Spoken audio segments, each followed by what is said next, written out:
Says preparing to live stream. Got it. Ooh, you had to warn me. Huh? You even had to warn me that we're going on a live stream. It's redirecting to YouTube, to the tubes. It's not a big truck. It's a series of tubes. I don't know what this says preparing to live. I don't know what this this web browser is that it's using. Microsoft Edge. We're very excited about it. Oh, your computer is? Okay, I see how we're live. We're live. Yeah, let me I'm gonna hop over to Twitter and share this link. Yeah, I'm gonna share it all over locals. Just share it, just put it out there. I'll just share it. It'll be shared.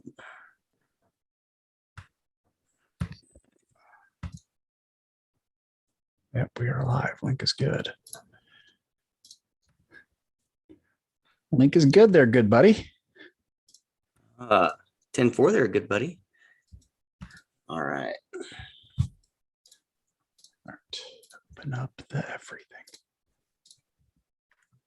My mic. Come on now. There we go.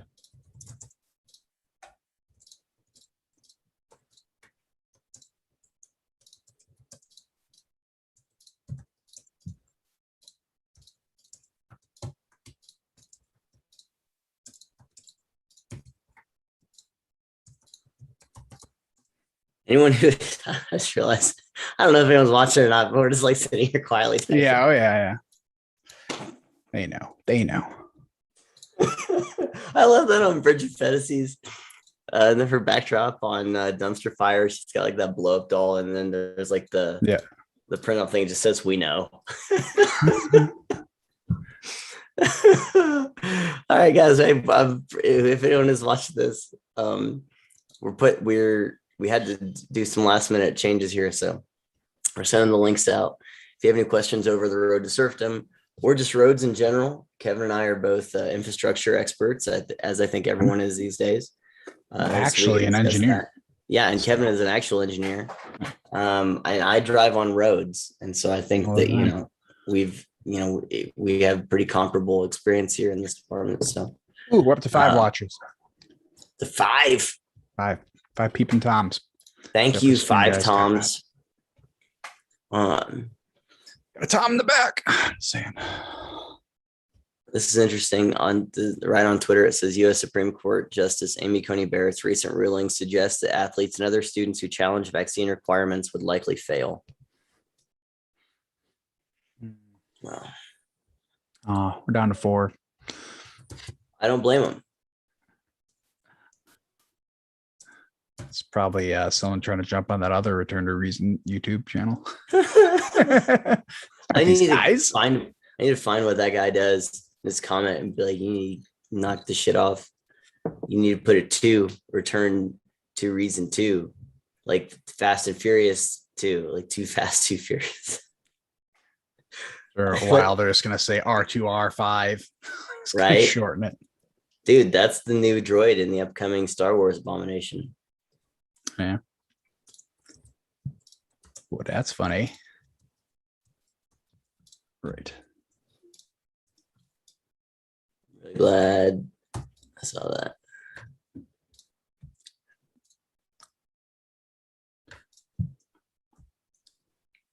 Oh, dropped on 3. What? Why wouldn't anyone want to hang out? Okay, hey, yeah. I got done with the tweet, with the Twitterverse. You want to just get started? Let's just get started, man. Might as well. How are you doing, so Kevin? Pretty good. It's been a crazy day. I just exited the live stream. So now we're probably down to Excellent. 1 person watching. To see you. No, pretty good, man. It's been a busy day, some ups and downs, but I made it. I felt like I was getting here at the last second. We're all trying to put this together, last second here. But I read you off a comment made in locals before. A guy who was surprised by our professionalism, let's say. I don't think he's watched enough videos. Oh no, but it was a charming comment. Okay, So let's hear it. I gotta find it. Oh, come on. Locals. You and your slow blow Local times. yokels. Right. That's my slow learning Mennonite uncle's favorite chirp. Okay, so WCYUPUG on where is this new discourses community says these discussions continue to be great. I was listening to more episodes last night and loved it. I really don't expect such highbrow intellectual content from such a small show. That's pretty nice. I mean, I don't know if he's being facetious, but that's pretty nice. And so I naturally responded and said this highbrow intellectual content is fueled by, two things: by reading a bunch of great books written by much smarter people than us and day drinking. So thanks for the compliment. But someone followed up and said it sounds like a good research method, and it's great. Like it's all these famous artists and everything is like it's on the bottle the whole time. You just never knew, and it's utter brilliance. So cheers to them. Cheers. That was Hemingway's thing. Right drunk, get it sober. Perfect. Well, that's good. I appreciate guy with a bunch of letters. By the way, all names are a bunch of letters, right? Anyway, but it's random letters. Not random, but they're a bunch of letters that we are highbrow for such a couple of losers. Hey, it's a fancy show. I was saying. It's all good. What are you chasing? Yeah. What are you drinking that you're chasing? It was squirt or some shit. What are you even drinking? So I've been drinking seltzer water lately because I decided I can't stand water. It's too boring for me. It's it's just the basic bitch drink. Okay. So I did a seltzer. Normally I will have I actually did put a little bit. No, never mind. I just opened this up. Normally I will put vodka in there, but not this time because I had to like scramble it's like a vodka soda. Weren't you just drinking out of a glass though? Don't you have a glass also? I have a glass. So I have this. What is that? Number one. This is just a Bloody Mary. Okay. So what's the other? And then what's in the other? This one is just seltzer water. Okay. Canadian Dry. This episode sponsored by Canadian Dry. I swear to God, I'm going to write a note right now. I keep wanting to reach out to Evan Williams to see if they'll sponsor something. It could be hilarious. That's perfect. And then for a chaser, a drink that I actually kind of hate, but the brewery's right down the road. Miller Lite. It's awesome, man. A decent chaser for that is the number one drink if you're trying to like get your cousin's number in a sexual way. If you're trying to put a feeler out there. Never not gotten my cousin's number. That's right. Larry screwed his first cousin when he was 12 and his last cousin half an hour ago.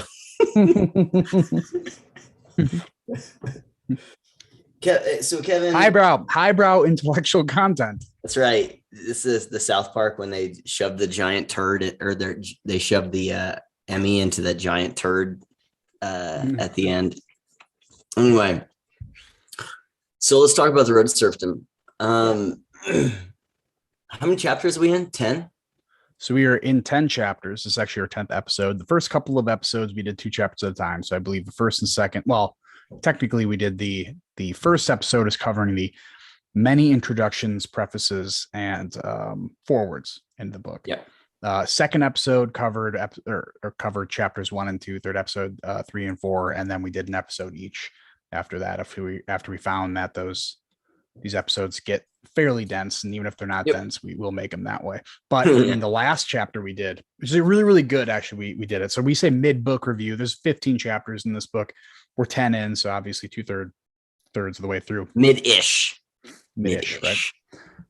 But it's actually a really good break because chapter 10 was like packed full of stuff. It was labeled "Why the Worst Get on Top," and when we went through it, it's a question we made our audience keep asking themselves. So they actually understood why this is such an important question and why the answer to it becomes so obvious after you think about it long enough.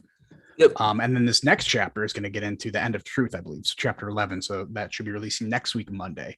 And that one is dense. That's super dense because it's so important today. I mean, we always try to relate all of these things to current events happening today. You know, a lot of it we relate to COVID stuff because obviously coercive government. I mean, COVID is the perfect catalyst for that. It's felt really contrived whenever we've done that, you know, because it doesn't really relate, but it's been nice, you know, to at least force that in there. It's hard to say that any books written today wouldn't involve some sort of COVID reference in there. But to me, you know, we always ask ourselves the question, like, what would Hayek say today if you're around today? Not just writing this book in 1944.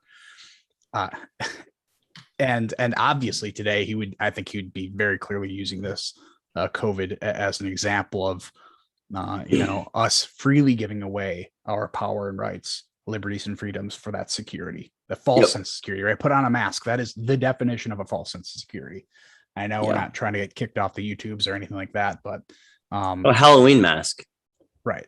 Yeah. But it's become everything he's predicted, everything he said times like 10. Yep. Right. This book should have been taught in grade school, like mandatory taught in grade school. Yep. And I think we would have avoided a lot of this mess. That would have been the case. Because what grade do you think would be a good, what grade do you think this would be accessible? Definitely high school age, I'd imagine. I think sophomore, junior. Yeah, for sure.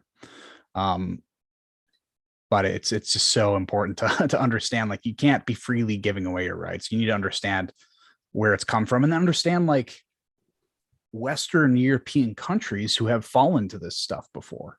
All of them said that this is not going to happen to us. Yep. Right. We talk about it. So right in the introduction material, he makes it very clear, you know, written in 1944, he saw all the bad things Germany has done now twice.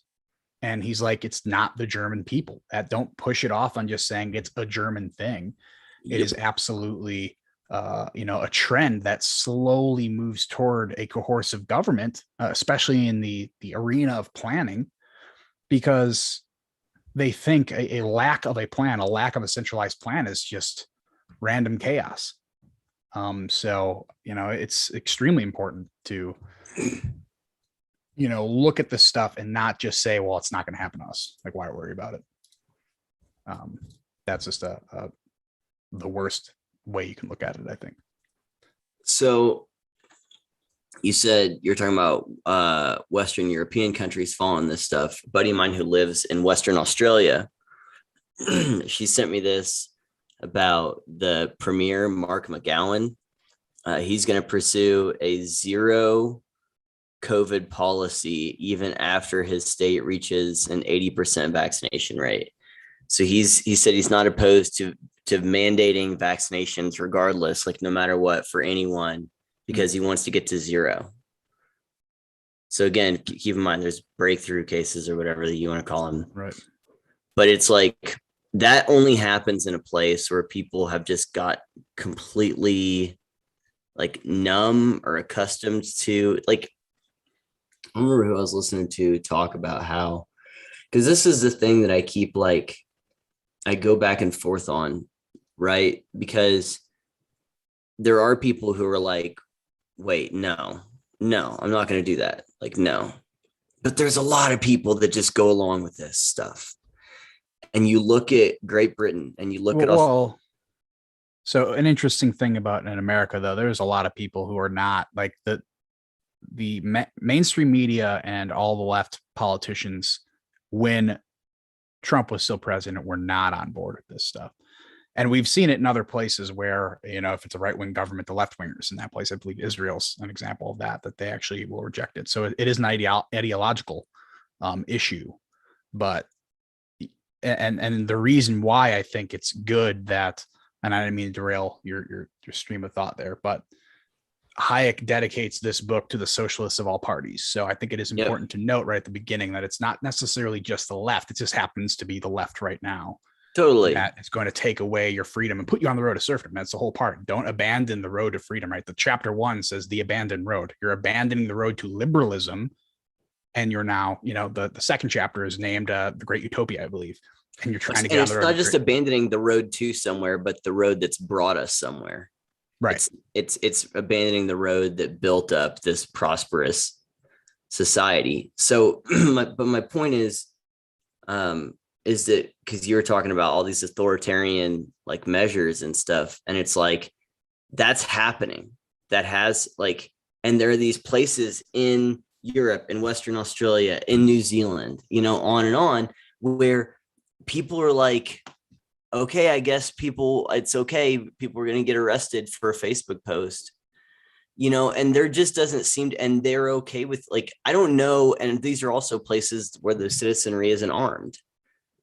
Not really anyway. And so it's like, they don't have any recourse. They're like, yeah, sure. Martial law sounds fine, and it's like people really like, my point is that he was writing about this stuff and these same like ideas that lead to I call it getting cliffed out, right? It's where you can climb in like rock climbing or something like that, or just general mountaineering. You can climb and hike your way into a place that you cannot hike your way or climb your way out of, and someone has to come and help you.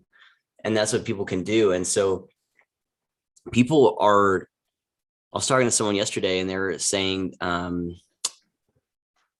they were I mean, we're kind of getting into some of the stuff of the book here, which is fine. I mean, it's just be a free flowing conversation. We're both pretty tired and drinking, so that's fine.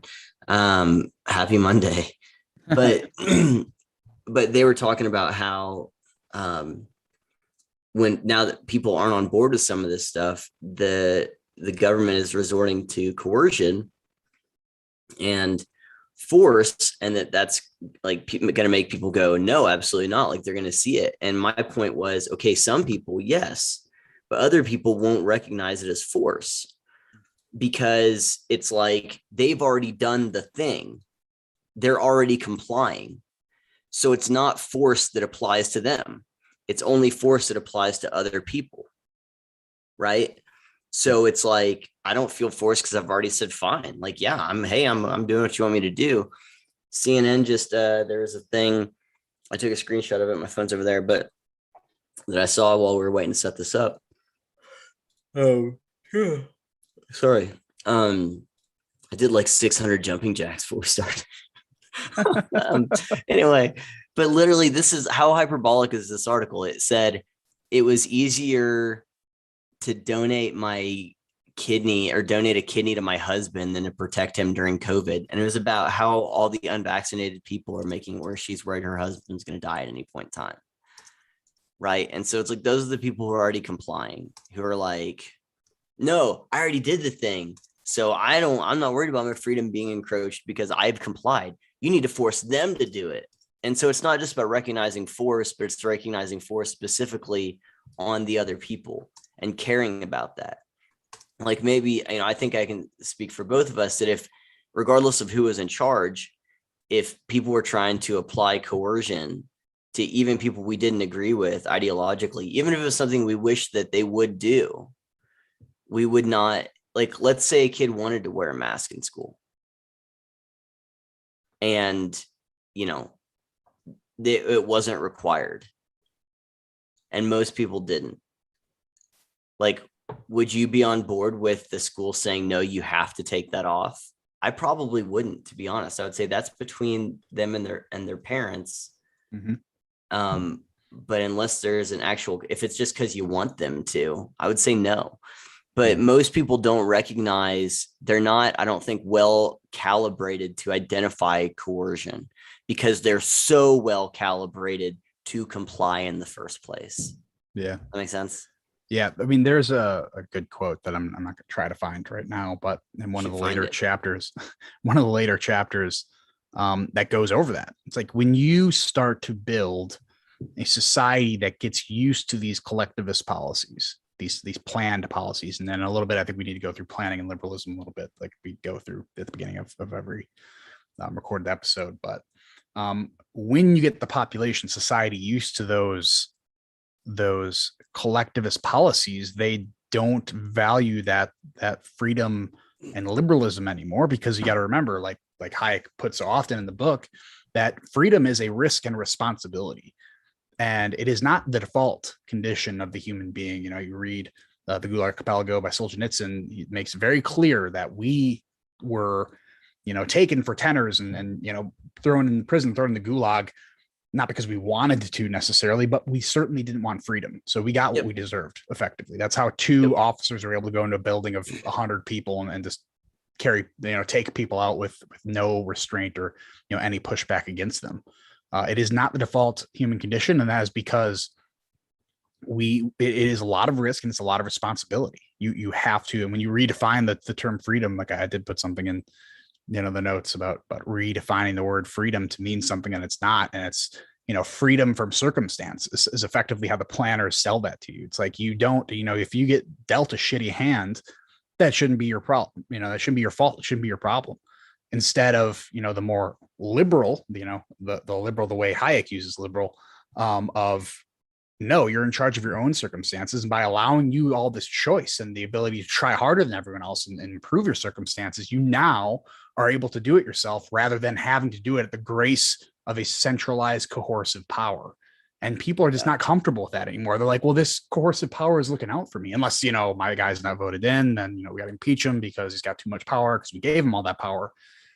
But it's when we get these policies implemented, it teaches the population, that it at least allows them not to see what, I think a direct quote is there from Hayek, is they don't understand what unfreedom is. Yep.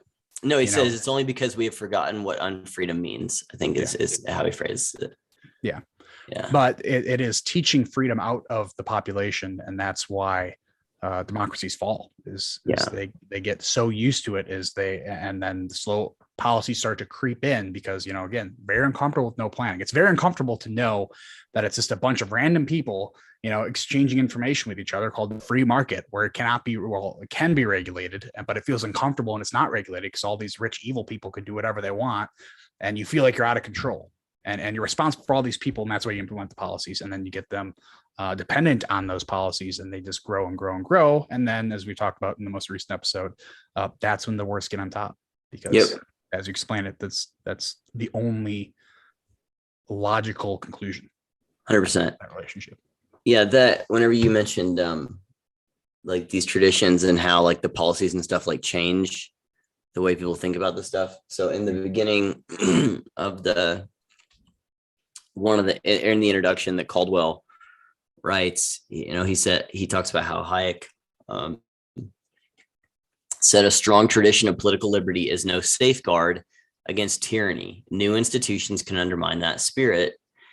And in Law, Legislation, and Liberty, which is something I want to read, Hayek lamented how Western democracies were increasingly circumventing the spirit of liberal constitutionalism by passing coercive legislation, typically under the guise of achieving, quote, social justice, but in reality serving well-organized coalitions of special interests. Can we talk about that? Funny, because so we're looking at notes. We send each other notes every week and we share them. I'm pretty sure you're actually in the introduction notes right now. Am I correct? I'm in our original notes. I'm not reading. Yeah. So I actually pulled the exact quote you just said into the bottom notes for today because I'm like, I highlighted this too. And wow, nice. I mean, this hit me like a ton of bricks. But well, one, it hit me because he uses social justice in 1944. And I'm like, oh, if you would just know how we've adopted that phrase. That was 73. Well, I guess he does mention it again, but that quote's from something written in 73. But yeah. Well, he uses social justice, I'm pretty sure. He does. And the common good, all of it. Yep. Yeah. All the fun terms. But yeah, you know, I think I also have it's quotes probably later in here, but he talks about how democracy can eventually take itself out effectively. Because people believe democracy, you know, we went through a chapter that people were like, well, it's good and bad people that make the system. You know, any system will work if a good person's operating it, which is obviously false. But we can't just look at systems of government as the ultimate keeper of liberalism and freedom, right? Democracy is a tool that is best to keep our liberty and freedom. Just as the free market is a tool, the best vehicle that maintains our liberty does not mean it can't go wrong, right? This is where, I as a conservative and you as a whatever Bernie bro, I think is who you voted for last time, right? No, I think I wrote this is in where Jill Stein. but this is where I think we diverge from the more Ayn Randian objectivism where the free market is always best, because I don't think she quite recognized how it can be corrupted like it is today, with what we call like a cartel instead of the government being coercive. It's the powerful people in the free market who will set up a cartel where you must agree with them. There is no free exchange of ideas, right? This free capitalist is supposed to be a carrier of information like a wire is. There's all this noise in the system because they're canceling people. They're saying, you cannot have this opinion and use our services. This is how you build these massive cartels who will shut out half the country because of who they voted for. Something as simple as that. 70 million people vote for a guy and all of a sudden they're racist Nazis. Yep. That is how you create, a divided country. And that's how you use, what they would consider democracy to bring tyranny.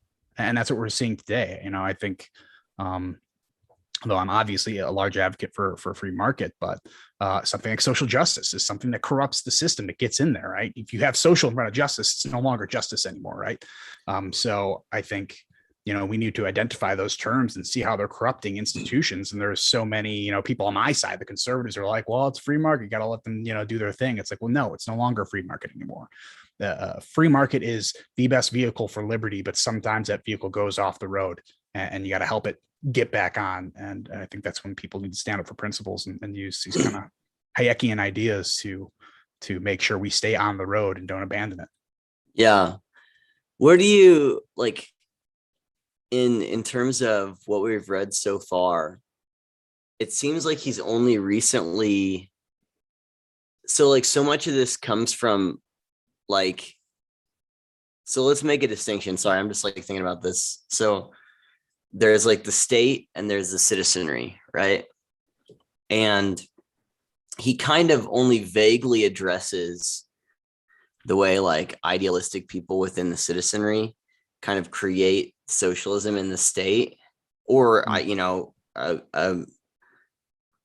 a working together, a collaboration of idealistic citizenry, socialists, and idealistic socialist politicians create this system, and then does all this other stuff, right? So much this, but he only really kind of touches a little bit on the social stuff of I'm thinking specifically of what Hoffer writes about, what John Stuart Mill writes about, what Tocqueville even writes about. And so why do you think that is? And I know he recently, so even just thinking specifically, so he does write about, he talked about the way hatred and demonizing people and creating these villains is used.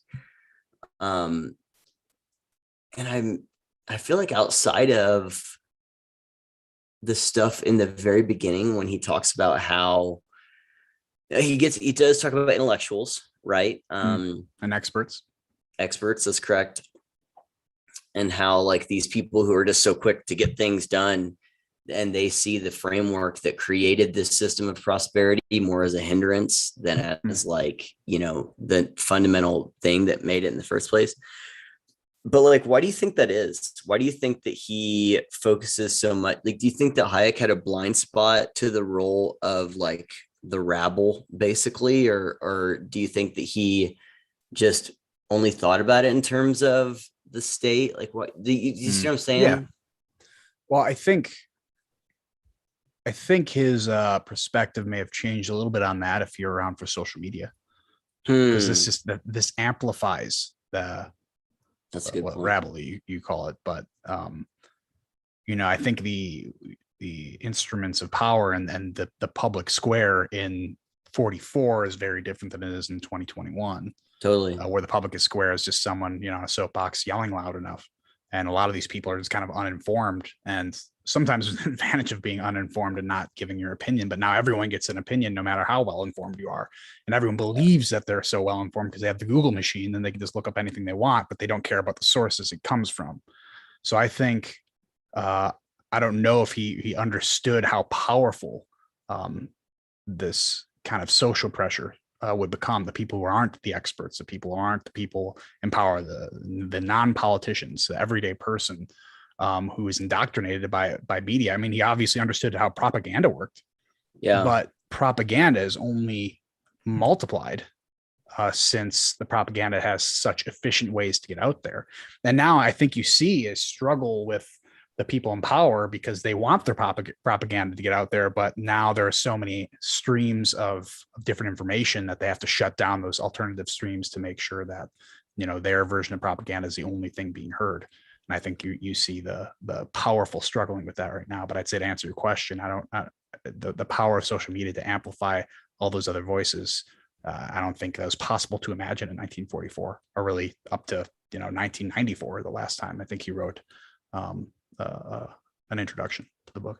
Do you think also there was, because he does get on about the universities some, he experienced this in his university, the London School of Economics. And he talks about like a lot of these Austrian like professors who are coming in and advocating for socialism, and students that go to America or go to Europe and then come back to America, and they don't know whether they're Nazis or communists. All they know is that they hate America. So it seems like what made me think about that is you were talking about like he didn't know about social media, or I think he didn't know about it. It didn't exist. So yes, he did. Yeah. He didn't know about MP3 players either. He was not on Twitter at the time when it came out. Yeah, ignorant son of a bitch. So anyway, but yeah, and I think also there's probably a part of it where the universities weren't completely corrupted. Oh yeah. The cathedral didn't really fully exist yet, because he was in the Hayek's in the university, right? Mm-hmm. Mm-hmm. There's people like Milton Friedman. I don't know. I mean, he met Mises in university, I think. I don't know if Murray Rothbard was in that scene. But there was just, and a lot of the really cancerous, outside of like Keynes and this guy that who's the guy that he talks, Lasky, Professor Lasky, that goober that he likes, that commie goober he likes to quote. But I mean, outside of that, a lot of the people, especially the postmoderns, hadn't really come on the scene yet. Mm-hmm. Well, even people like Keynes read the book and gave it a good review, and they were like ideological opponents. At the London School. So I think there is more of a reverence for the other side, whereas now it's like, well, so there certainly was in Europe, but this is even a note I added to before he went to the 56 American paperback version. So in 56 was the first time the full book was released in America, and he had to make some changes. And he said he was so surprised by the extraordinarily positive comments and the extraordinary criticisms that came from America. And I was like, I put it as that this was his first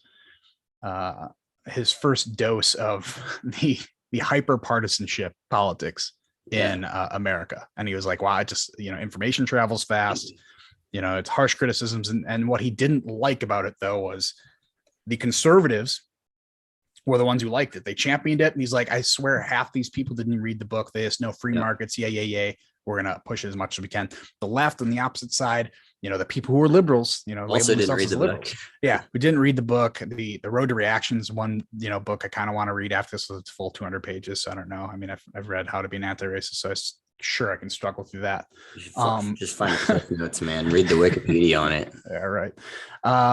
But he just saw this hyper partisanship, and he's like, I don't like, some of the criticisms are valid. Like he's someone who's like, I'm going to take a valid criticism, but he was just so surprised by that hyper partisanship. And I do think just right now, if we wanted to stop and explain these two definitions that keep appearing throughout the book, because planning and liberalism, they're very different.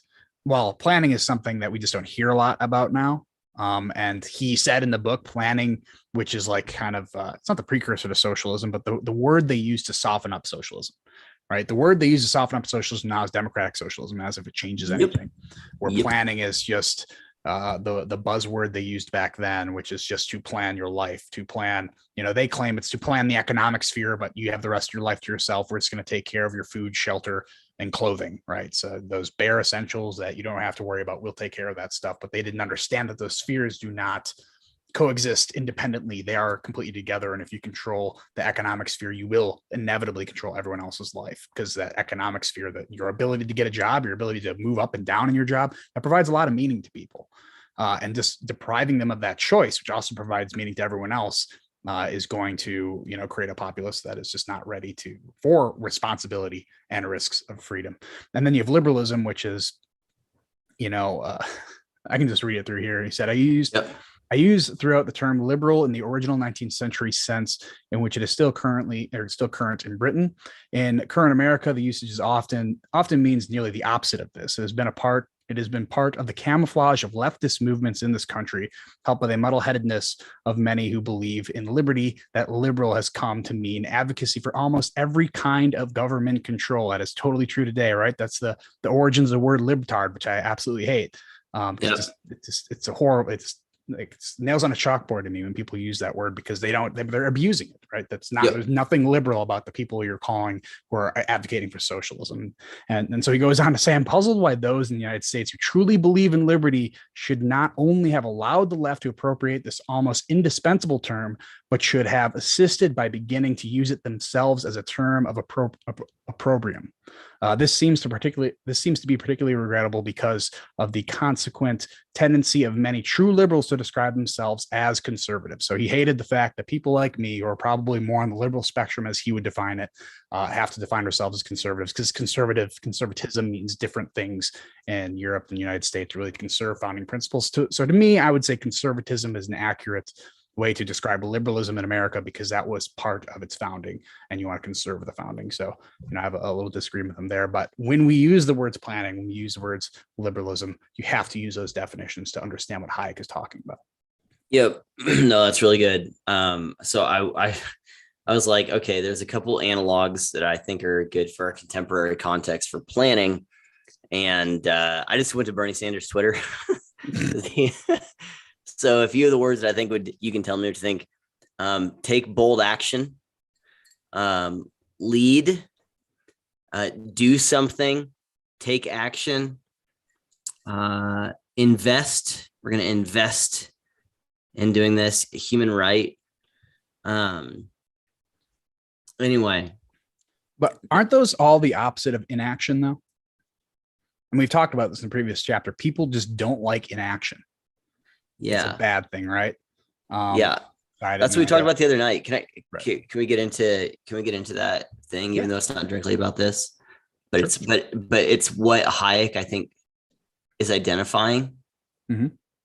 So one of the things that Hayek identifies is the ways in which what had started going on with the system, and actually this does directly relate. It's because it's whenever you start bringing in these experts to guide and plan everything. Mm-hmm. That's how this happens, right? So Hayek notices, and I mean, this is one of the things you touched on earlier, but where he's like, okay, we've already had these arguments in Austria. Why are we having them again here? And then he's in the 50s. He's like, why are people still having this argument? And then in the 70s, he's like, why are people still having this argument? Like, this has been settled. Like, this doesn't work. So imagine every single time you went to outer space, you had to have a 3-year discussion on whether or not the Earth is round or flat. Yeah, that is that. It's like, well, we're past this. Like, yeah, let's go to the next step. As much as I don't like settled science, like at some point, it's like, well, there are assumptions. There's always assumptions that have to be made, and some of these assumptions are much more. And you test assumptions by throwing them into the equation and seeing if the equation ends up with an appropriate outcome, that is reasonable to predict. So there are assumptions. That's what Nassim Taleb calls the ludic fallacy, which is you can come up with all these models and equations and formulas in a lab somewhere, but if they don't line up with reality, then you have to reevaluate your equations and your models. Like one example is we don't need like a double blind, empirical, like peer reviewed scientific method, whatever thing, multiple iterations of a process to determine what happens if you throw a cow off a skyscraper, right? Mm. Like, it's like, okay, the cow's going to go splat, the end. And, even if someone said, no, I did this, I have these models, I did this, this theoretical iteration, I use these equations, and I think the cow, if it'll probably land this way on its hoof, and the hoof has enough elasticity or something, Mm-hmm. and it's actually going to bounce, and it will land on top of this other building, and then it will like start spinning and like a dance move. It'll be great. I have the models, I have the paperwork. You'd be like, I don't care what that paper says. There's nothing in that paper outside of you saying you're going to attach that cow to a harness. Yeah, it's going to convince me that that's even test possible. But it's funny, like And you bring up the eye test that we don't do. It's kind of like if you come with me with a study that says this woman can lift the same amount as this man in a dress, that's going to prove that there is no biological differences between the two. It's like, guess what? Doesn't pass the eye test. And sometimes the eye test is really important because we have to all perceive this thing in reality. And if we can't, then no one's going to believe your BS study, or they're going to be faking ignorance to make sure that they're woke enough. Exactly. And so the point is that Hayek observed this phenomena like continually of like, why are we keep having this stuff? And again, he gets into the issue of bringing in experts, and experts are single-minded. All they're going to do is these basically univariate analysis.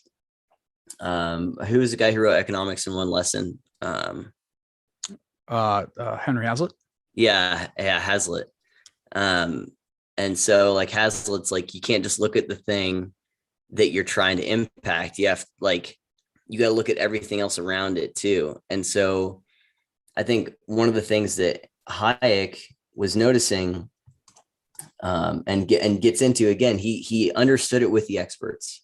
He understood that if you bring in experts, they're only going to focus on the subject of their expertise. And when we gave the example of, he gets into like economics specifically, it's like, just let us take care of the economy and it's going to touch everything.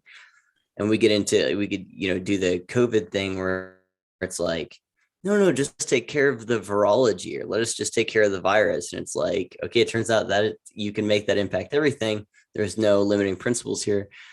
But I told you the other night on the phone about how that like Curtis Yarvin, dude, Mencius mold bug. I'm just now catching up on this guy's actual existence, basically, but and how his theory, and I think it's a good one, is that whenever people started bringing in like how rats want prestige, but they don't want, or they want status, but they don't want responsibility. And so bureaucracies will always leak power because they will want to find a way to not be held accountable if things go wrong. And they're just going to want to delegate out. And so they start bringing in these experts like, oh yeah, Mr. Rockefeller is here and he'll take care of it. And they have a paperwork, already ready to go, or Mr. Ford is here or whatever. And they start to like delegate, but basically they outsource the government to these like policymaking entities. And, we have, in all fairness, we had complicated stuff happening. Think about just the first 20, 30 years of the century, of the 20th century. Mm-hmm. You have a world war for the first time.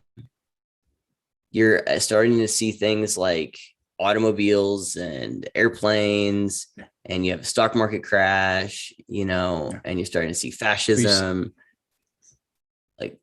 Like what? I was going to say, you start to see like World War I's a great example of this, because it's the first time that a massive war happened with modern weapons. And that's why it's the bloodiest war, I believe, of all time, is because you're used to sitting there with the cavalry and the bayonets and I'm ready to charge across the field while the other people have a machine gun that mows you down. Imagine seeing that for the first time. There was cavalry. In World War in World War II. The Soviets were using cavalry in World War II, and the Germans had to after they're getting their ass kicked after a while. Yeah. But not as like their go-to, not as the go-to like World War I. Yeah, but I mean, imagine just walking into that, like walking into a situation in which, like, you're out there, you're outside in the building with in your cop car with your buddy, figuring out what's happening in the building, and all of a sudden Arnold Schwarzenegger comes out with a minigun and starts mowing you down. I mean, that's Yeah. stuff you've never seen before, and it would scare all of us. Yeah. And so the point is that there was really complicated things happening. And so there was a temptation to bring in the experts. Mm-hmm. And you bring in the experts and it's like, here, you decide. And at first the experts are innocent because power is not a thing that they've conceptualized of themselves. But then eventually the more the iterations, the more, yeah, that's an iterative game, that the more you do it, the more those entities begin to conceptualize themselves as something with power. And by just default, it's just a subconscious thing. And like I did a paint job like 3 weeks ago, I don't even know time. And no one else there had painted, and there are people who are much older than me, you know, and I was just telling them what to do. And one of them started saying, if I was like, hey, so-and-so, they'd be like, yes, sir. And then another one started doing it, and they were just doing it. And all of them, like, I was aware of it. So I'm like, this is really weird that you're saying yes, sir to me. Like, you're twice my age. But like, it's a thing that just happens like naturally. Like, I could see how, like, and it did become easier to be like, hey, I need you to go and you got paint all over this wall over here. I need you to go clean that up, please. And so it just happens. But the point is that once that dynamic is introduced, you know, what Yarvin says is, whenever you tell science you handle it, you will give you the power. He says that's like, you know, telling, why doesn't Gandalf just put on the ring? And the problem is that when Gandalf puts on the ring, he turns into Saruman, and power becomes the thing that services like that entity. And so all ideas that are filtered through them after that it's selects for things that, like, ideas, like you basically create an evolutionary process that selects for the acquisition and enforcement of power. And like, and it doesn't select for things that are like, we're not going to do anything here. And I think that Hayek hadn't seen that game iterate out enough times to realize what had really fully happened, because it was just kind of starting. I mean, I was around that time. I think I told you about that book, The Management Myth. It's a really good book about, and it gets into the origins of scientific management. And that's where we get like management schools, like business management. Mm-hmm. And it was people who thought that they could use science to more efficiently run like all this random stuff. And it was just crazy. I mean, if you get it, the book is nuts about what a con artist this one guy was, who never had, like, this is like the big origins of just nothing but bad ideas for your entire life and just get paid like crazy, just having nothing but bad ideas. I actually thought about it whenever I told you I was listening to Thomas Sowell's The Housing Boom and Bust, and he's mentioning people like Chuck Schumer and Nancy Pelosi and Maxine Waters and all these people who like blocked any type of regulation of Fannie Mae or Freddie Mac, and who advocated for all these catastrophic policies. And then as soon as things go tits up, they're like, why weren't there was these Republicans were keeping us from regulating stuff? And it's like, here's you saying not to do that like 2 years ago, you know? And it's like, these are the people, you know, as Taibbi says, who they can make an entire career out of being wrong, as long as they're wrong in the approved ways. And in this case, the approved ways are ideas that select for power. They're ideas that select for power. And yeah, so I don't know, you said something that got me on thinking about that, about how it's all just about, you were talking about doing nothing. Like, everyone's just wants someone to do something. We don't like inaction. And the reason we don't like inaction is because we've been conditioned to think that inaction means like I think that there are times that this is that, oh man, I don't remember the name of the fallacy, but domain dependence, where it's like, there are times we know that inaction is the right thing, right? Like we can observe this all the time with like, if we get a wound or something like that, it's just like, just let it heal, so, you might get a, and sometimes you need to go to the hospital, but sometimes like inaction is the right thing to do. Right. Um, okay, I got poison ivy and it itches and I really want to scratch it. It's like, no, I don't need to scratch it. Like, it's not, inaction is the right thing to do. And Yarvin's point was that the problem with a system that only selects for doing something, like you said, everyone says you got to do something, is that you'll get all these situations where that might be the right answer, but you won't know because it will only ever give you option A. And so it's incapable of telling you what to do. And so I think that if Hayek were around, longer, or maybe just, I think that since he started this process out looking at it when it came to the state and bureaucratic stuff, and I just don't think he had a keen sense for this in academia. And so I think, because if he did, because he probably did the thing, sorry, I'm just, this last thing I'll say is, like, you can get someone like my dad who thinks that the Democratic Party today is the same as it was in like 1992, and so, and it's just completely wrong. But I think Hayek probably had, like, I don't think he had an idealized vision of academia. That's not what I'm saying, but I'm saying I think that he probably had a vision of academia that its pathologies were frozen in time in his mind. Like he did, I don't think he saw how bad they were and the implications of how bad they were. Because I think if he did, he probably would have started to focus less and less on the bureaucrats. Mm-hmm. And I think he would have been like, okay, but who are the policymakers who are like, who's creating the bureaucrats? What's the bureaucrat machine?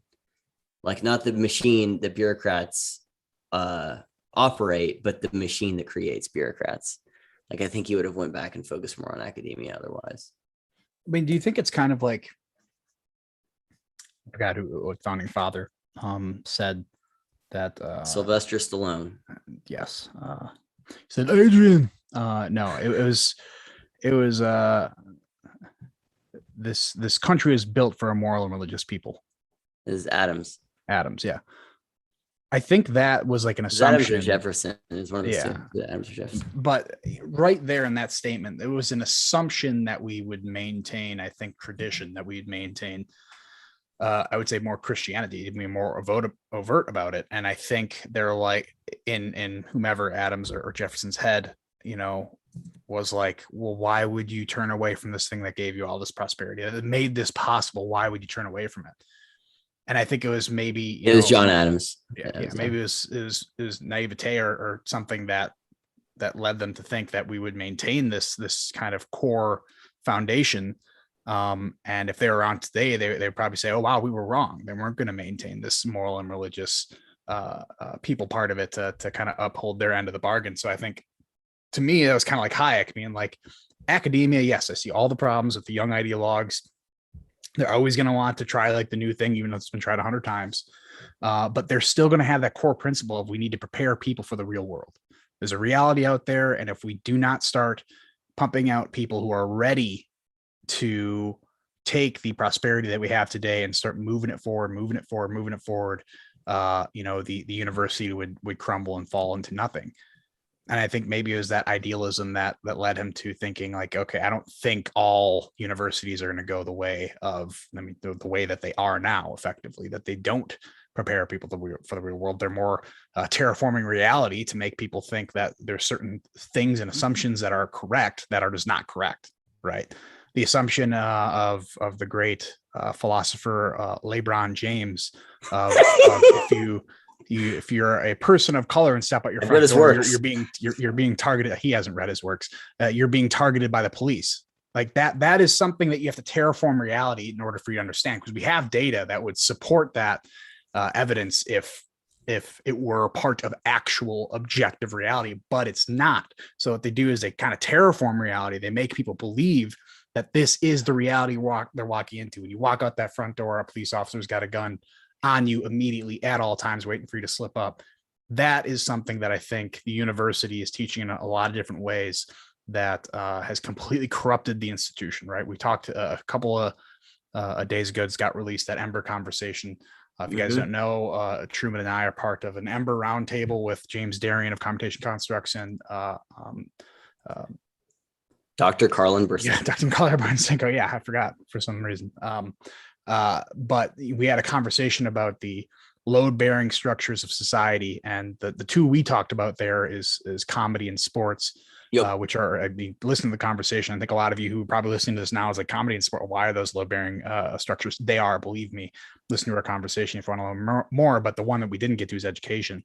Yep. And we can't let education fall. Now, this doesn't mean you have to support the educational institutions that are there. Sometimes you need to build sandbags and hunker down and save the institution. Sometimes you got to build an ark and float away and find a new fertile ground to rebuild that institution. But either way, it needs to be there.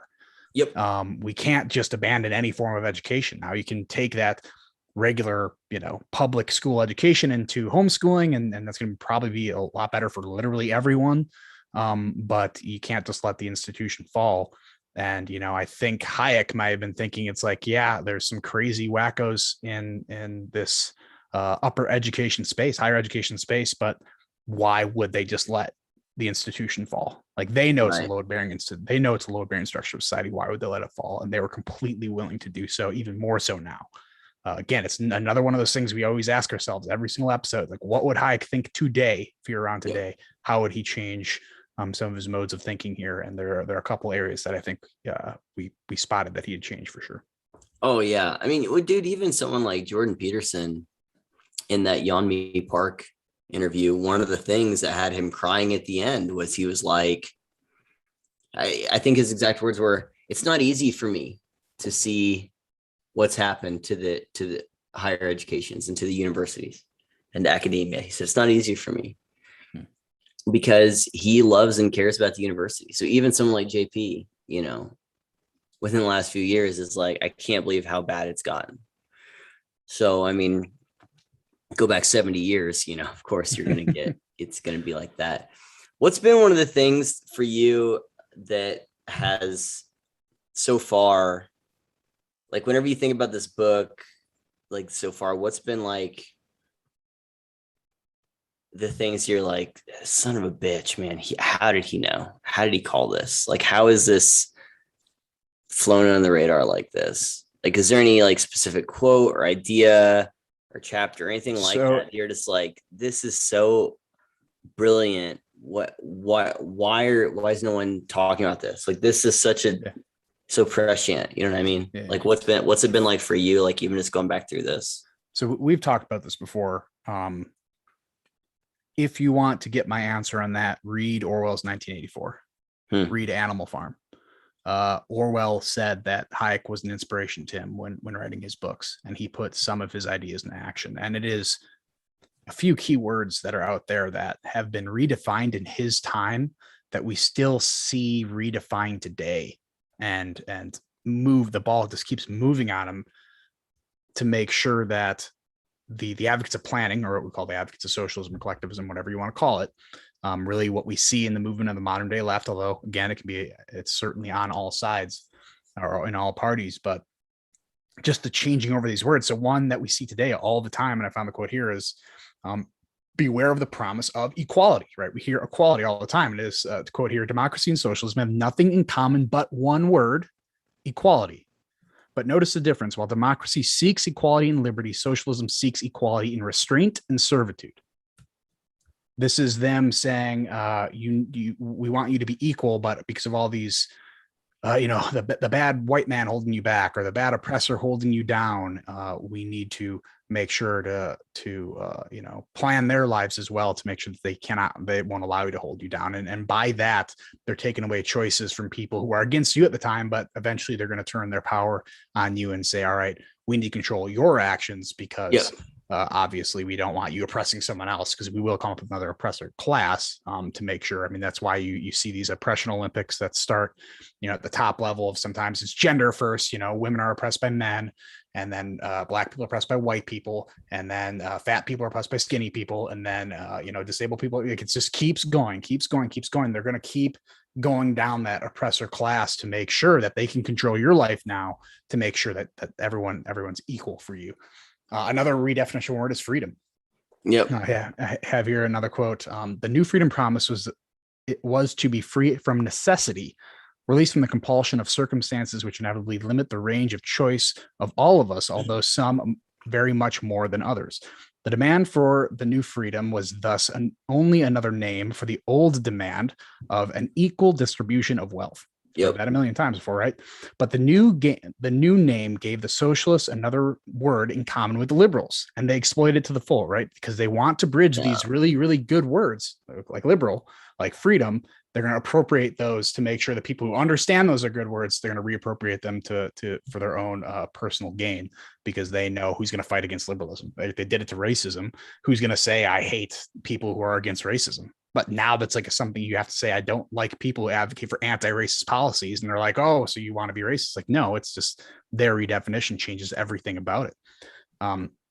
So you can then hear, and although the word was used in a different sense by the two groups, few people noticed this, and still fewer asked themselves whether the two kinds of freedom promised could really be combined. So one thing that I actually really liked about there is he talks about,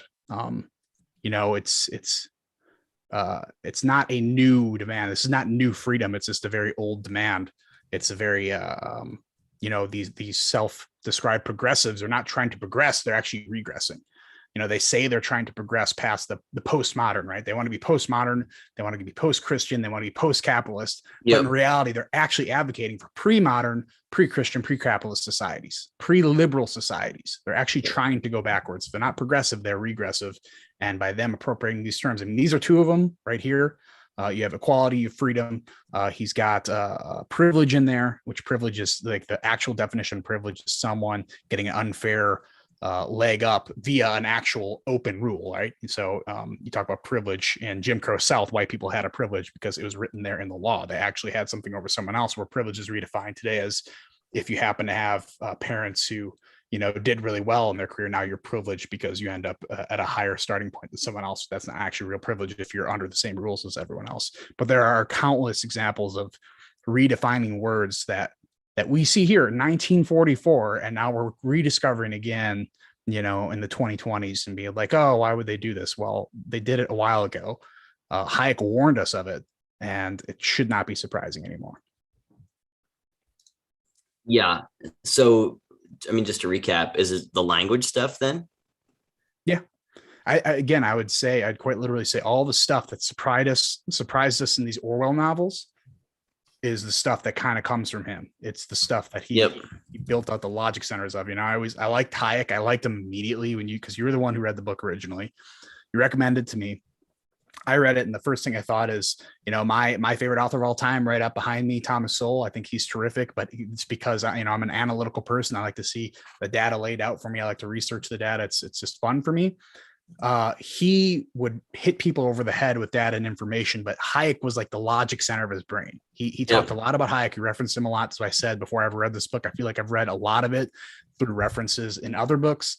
But this logic center that Hayek was able to work, inside of Sowell, inside of other writers, like made me understand him. And now reading this book, I'm really, thoroughly, it helps me understand Orwell's novels better, right? Because now I kind of see the historical baseline as to, why he wrote the way he did, why he saw what he did, because Orwell was effectively an investigative journalist, and I wish some investigative journalists today would actually, take note, maybe. Or exist. Yeah, yeah, I'd take that, I guess, but sure. But that's what I find so incredible. That was like the first really big thing to me. I mean, there's like a huge truth bomb hitting you in the head after reading every chapter in this book, and that's the most fun part. The only thing that sucked about reading this book is I had tried to read it in a week, and I was like, I wanted to stop so many times and think through his thoughts and being like, how did he get here?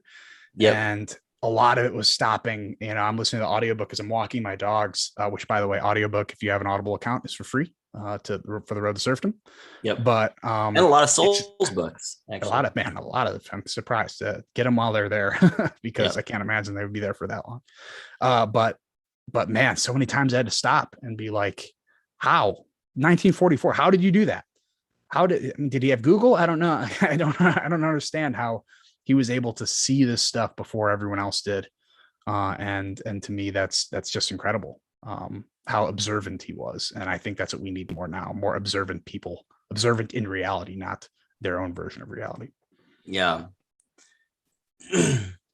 James Burnham's The Machiavellians was released in 43. He wrote that in 43, so a year before Road to Serfdom's official book release.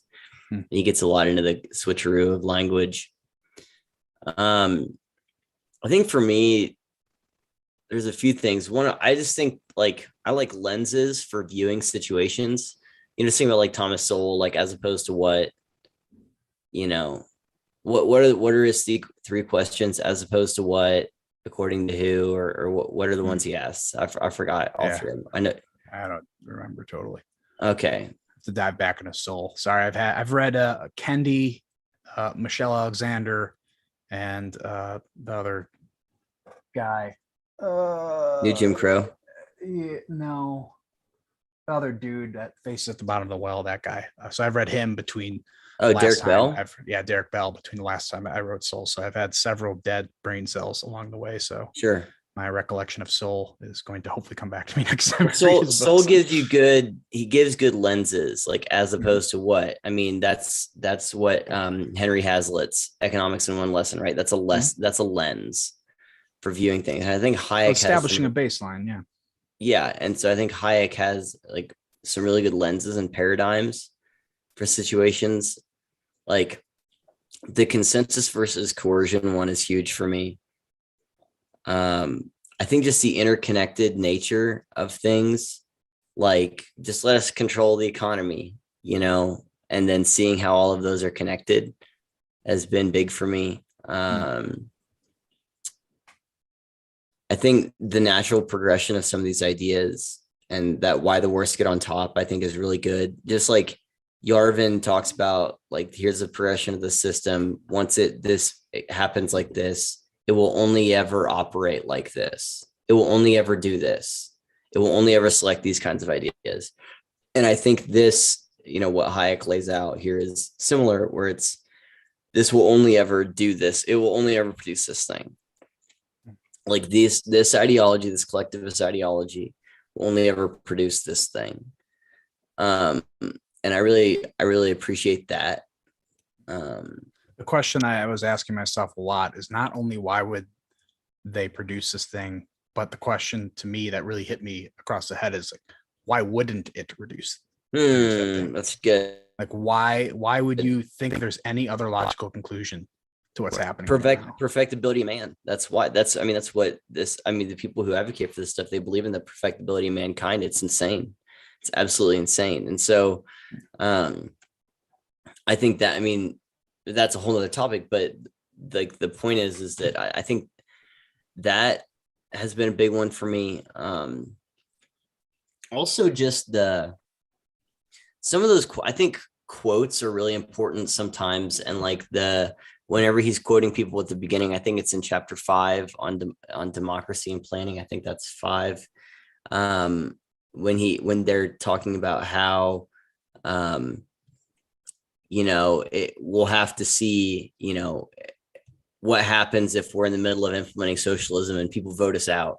Like, would we allow that to happen? And how they don't answer the question, and how if a legitimate election takes place and the people don't like their ideas and they're like, yeah, how much do we really need to listen to them? So I think just the way some of these, there was, this is what Sowell says in that book on the housing boom and bust, is he says, once you open the floodgates, you can't control where the water is going to go.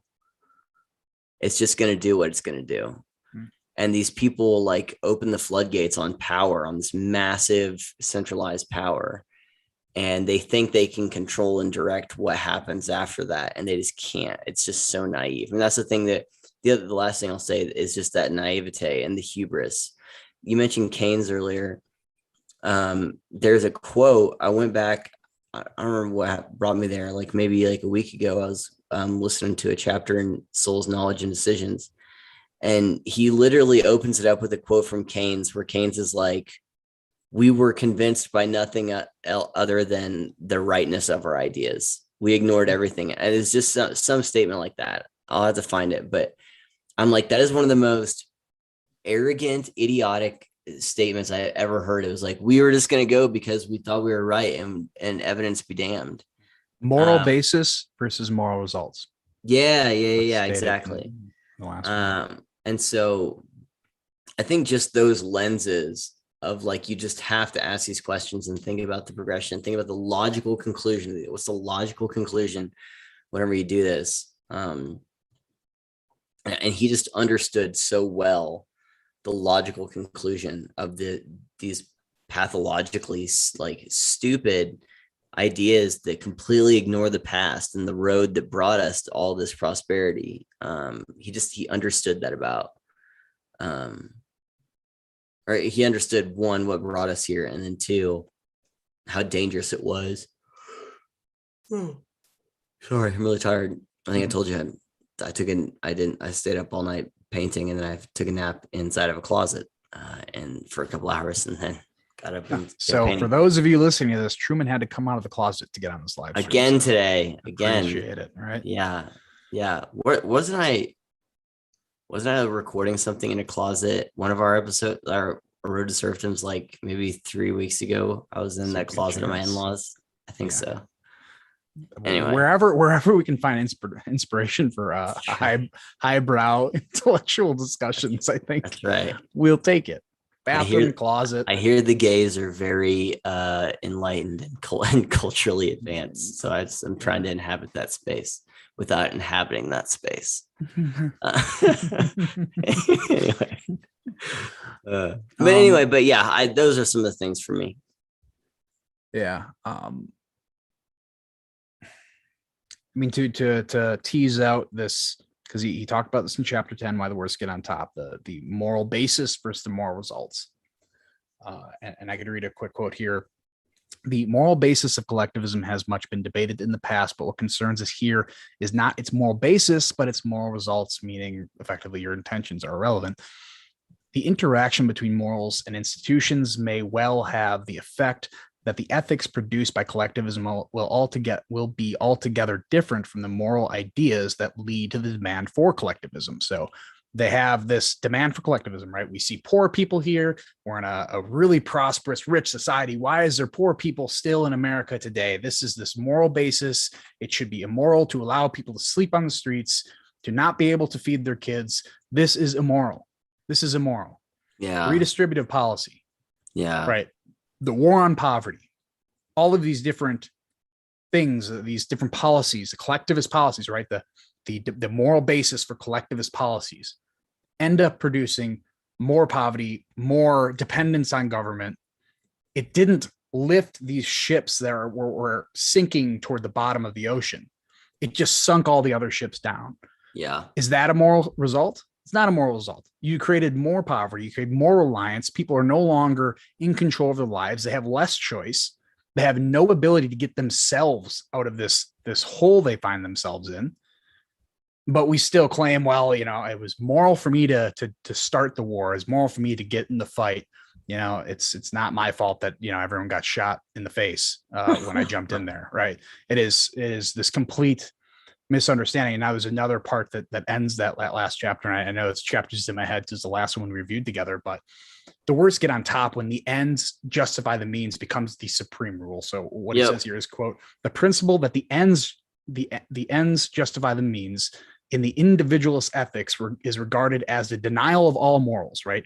Normal people, what we consider normal people who actually have a moral compass, see the ends justify the means is sometimes a condition you have to step into to stop other bad things from happening, but it's against our moral code. It's against all of our morals. But in collectivist ethics, to quote again, in collectivist ethics, it becomes necessarily the supreme rule. When the ends justifies the means, when you have to step up for people who are in poverty by saying we need to take all the rich people and take all their money, and even though those rich people are going to go somewhere else, because why would they stay in a system where they're no longer allowed choice, no longer allowed to do the things that provided the wealth and prosperity for their families, when they're all gone, now everyone's poor, everyone's destitute. The ends did not justify the means. It was immoral. The means were immoral. The ends are immoral. And now you're sitting here in a totalitarian regime. You're finding yourself as Germany, where you're starting to kill your own people because you're finding some other group to blame, right? The Jews in Germany back in the 20th century were the face of capitalism. So they had to take them out because, and, you know, overwhelming support to get the Jews out of society, because they were made this evil character. And, you know, they believe the ends justify the means, right? So they did it. Most people agree to do it except for the victims. And this is That's how you right. get a society that, you know, will end up doing horrible things, even though you believe your society is not capable of those things. You'd be surprised by how capable they are once they see the road they have to go down in order to get to their goal. Do you think it's possible to dismantle the bureaucratic state that we live in right now? It's hard without blowing it up. Is blowing it up an option? Is that what he said? Blow it up. Let's blow it up. That's an Aqua Teen Hunger Force quote. Yeah. But it's hard to say yes without that being an option, right? That's like that Lenin quote. That's that Lenin quote. The goal wasn't to take over the system. The goal was to demolish it. Yeah.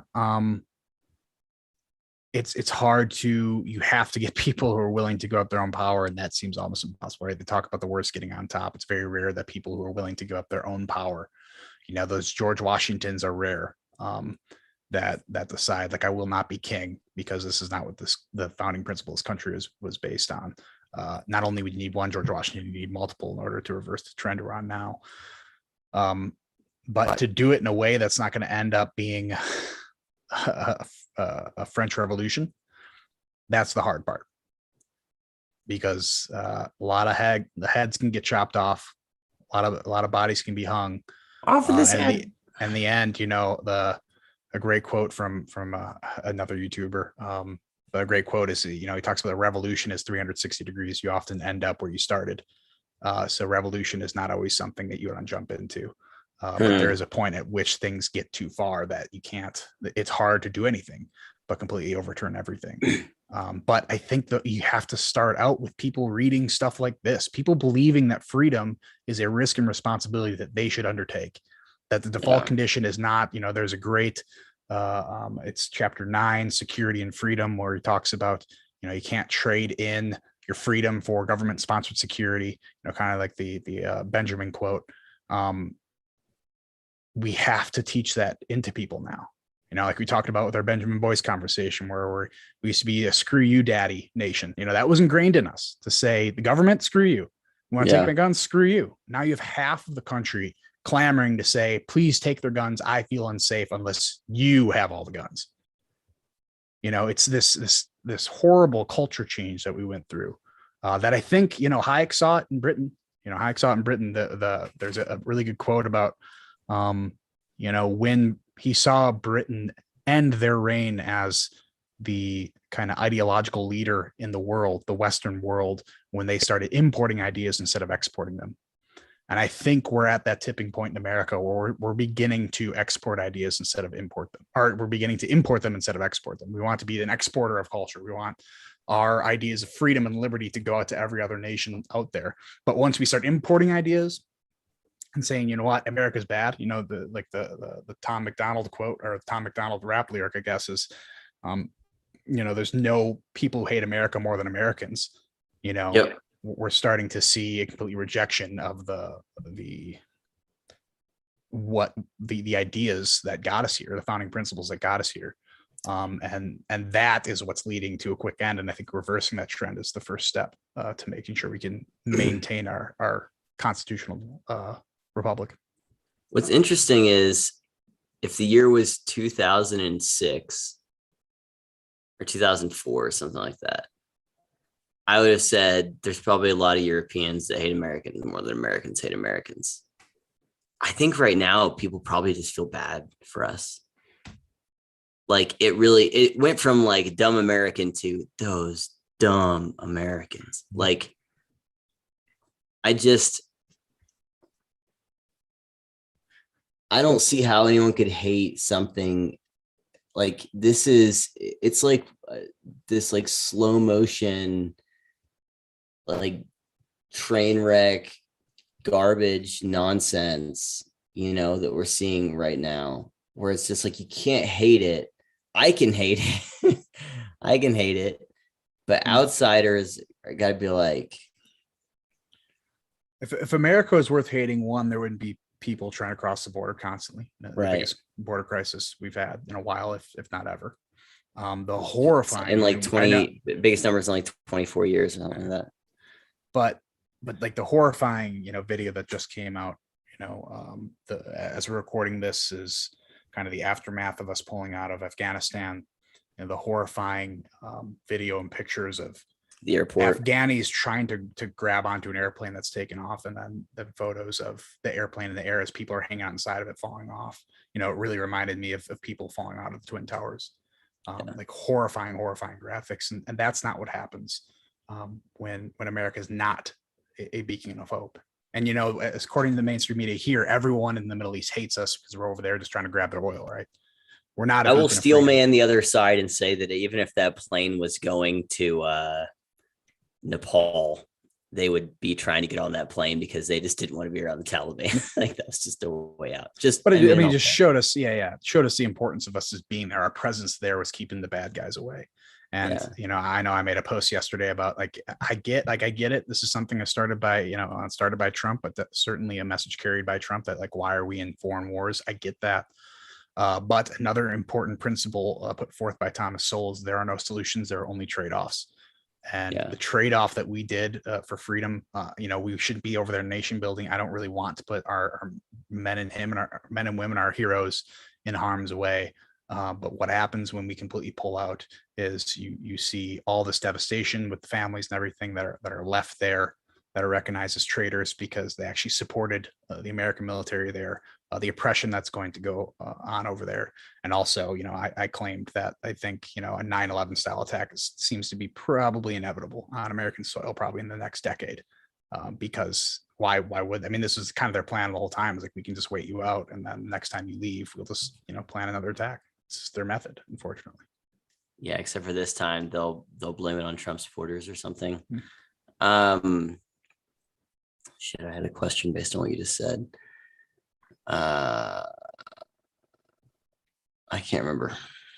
What it was. It's a bummer, man, because it was a good question. It was the best question. Well, I'll stall for I remember what it was. Okay, there's this documentary, not documentary. It's a fictional kind of what if thing that I watched a long time ago called A World Without Us, but it was US. It was what would happen if the United States completely pulled all of our troops and all of our bases, closed everything down around the world.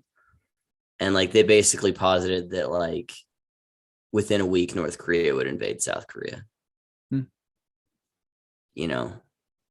And all of these other things. And they were like you said, I don't agree. To me, that's just a global representation of the issue that we have, with something like Social Security. If you just rip the Band-Aid off, it's going to really be painful for a good hot minute. And it might take a little while to course correct into something, but on the other side of that was at the end of Sowell's book on the housing boom and bust. He talked about the comparisons with the New Deal, which were hilarious. Because again, we hear this today. I swear to God, the left just has it's just we're singing the same song, right? Which verse are we on? Same song. But about how there was Reagan faced a lot of criticisms for not doing stuff during this economic downturn at the beginning of the 80s. And the crash of 87. I don't know if that was when he's talking. It might have been that. I thought they mentioned something remember how in the late 70s or something we had the stagflation from the Saudi oil crisis. I know that. Yeah, I think he definitely did, but it happened twice. So 87, there was a crash that was just as bad as the economic crash in the early 20th century, but he did nothing and we recovered immediately, which is against the Green New or the New Deal or Yeah. not even the New Deal. I mean, just our response to that original crash was 1919. Was it? Yeah. Or The 1929? crash. No, it was in Black Tuesday. It was 29. Yeah, 29. That's what I meant. Yeah. But we responded to that, and we probably extended it for about 10 years in our response. 7 is the estimate, but yeah, 7 to 10, maybe 4. One example. Sol said that unemployment peaked at 9% after the crash, and then was down at 6% when Truman took off. Not Truman, Roosevelt, FDR took office. Mhm. It was at 6%, and that dipshit passed Smoot-Hawley tariffs. Yep. And it skyrocketed up to double digits, and it never left double digits for the rest of the decade. Yeah. The book The entire actually sold 30th year quotes. had double digit. Yeah. There's a book called Out of Work. I have it up there. And that's the book that he quotes for that data. So It's called Out of Work. Out of Work, yeah. Who wrote it?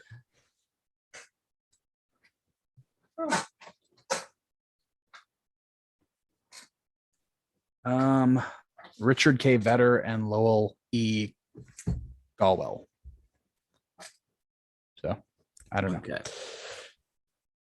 It's when this is the one he cited. And I know people were like attacking him for citing false statistics, or their claim is, unemployment lags. So that's what they said was the problem, is it was lagging unemployment that made it seem like it was so bad. It seems weird that it would go up. Employment doesn't lag for 4 years though. Yeah. I Anyway, don't know. I'm not a geologist, but I'm just guessing. That's right. I'm not a podiatrist. Did you whenever you're watching those Norm Macdonald's, did you watch whenever he tells the moth joke going into the podiatrist? Probably.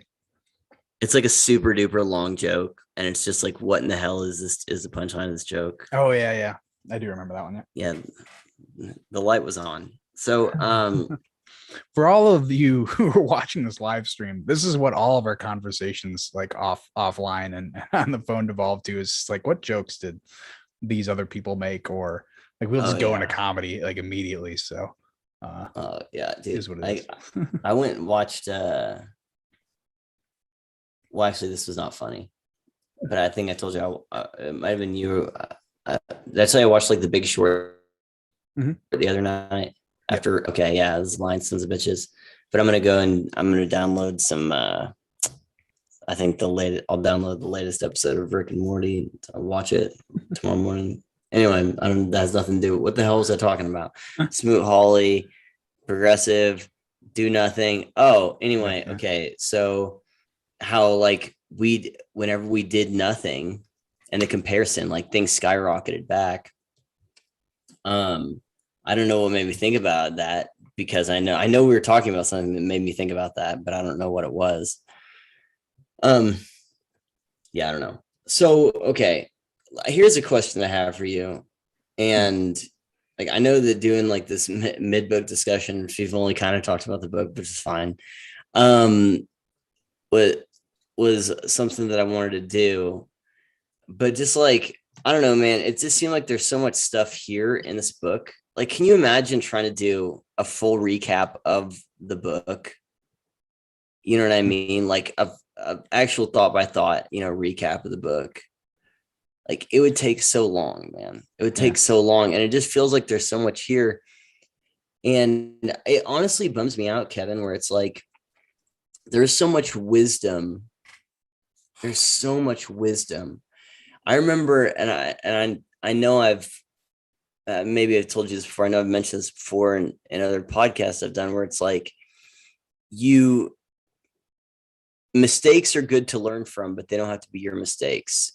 I think it was also in that Soul book where he said, bad eras of policy are good eras of learning, or something like that.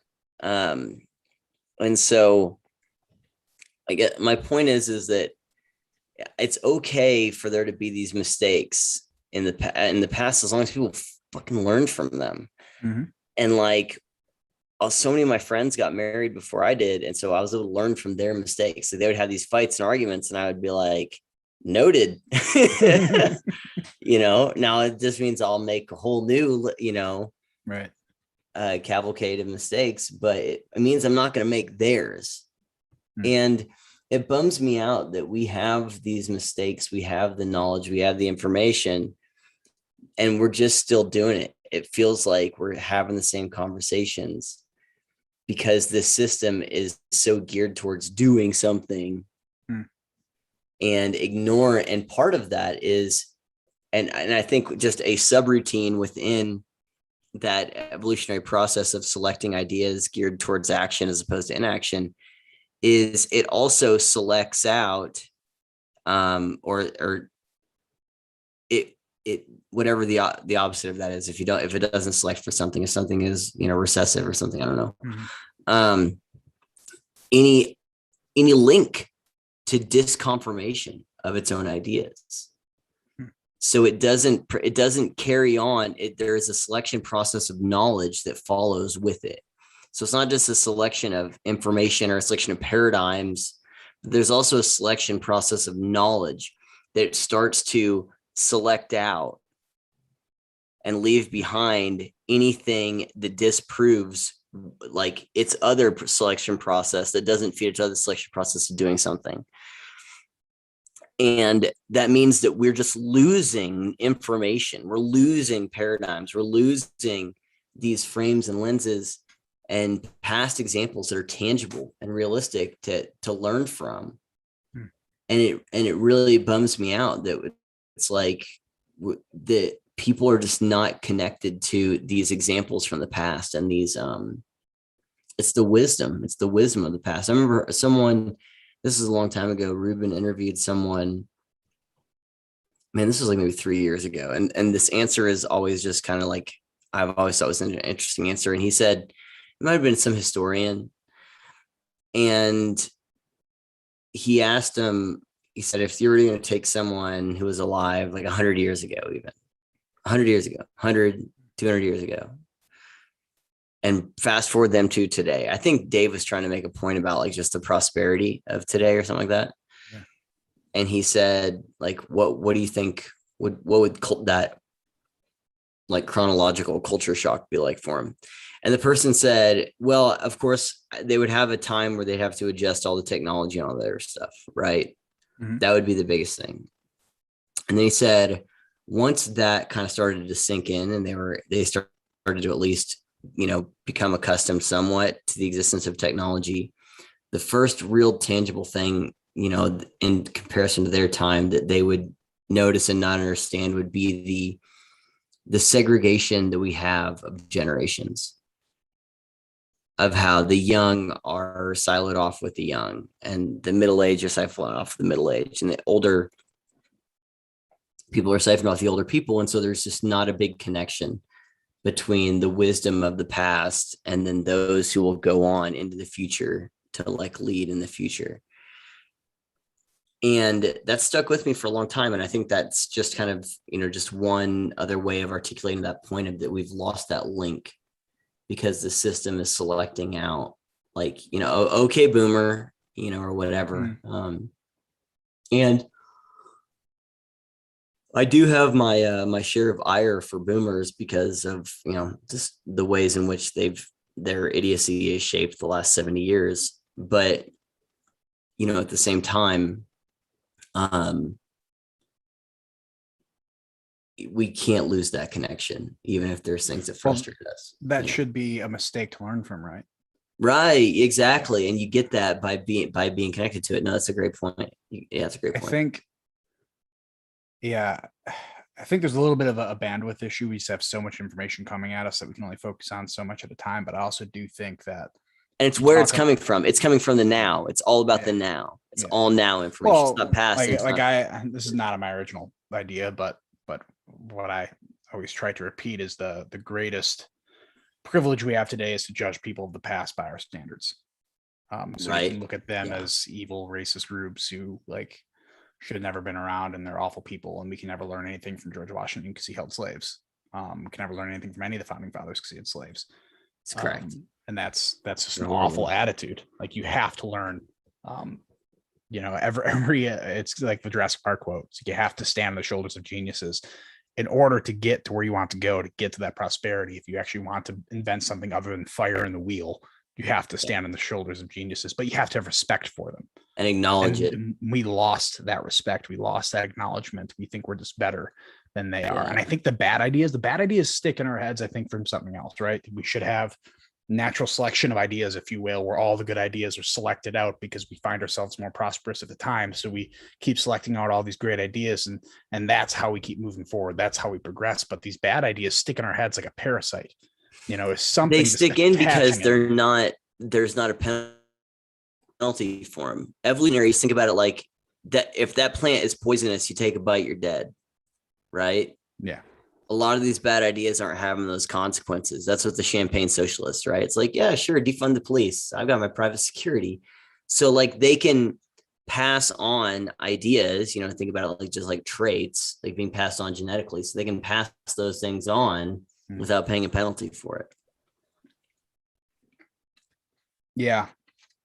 Yeah. We have, we just don't seem to have a good mechanism to teach this into the next generation of people, to teach in what these mistakes were, because we're not even learning from mistakes. I mean, if we learned from our mistakes, from our past mistakes, we would know that it's not that socialism hasn't been tried. It's that we should stop trying and stop killing millions of people in the process. But there's just so many different things that we cannot seem to attach onto or find useful or have reference for the people who've discovered those things.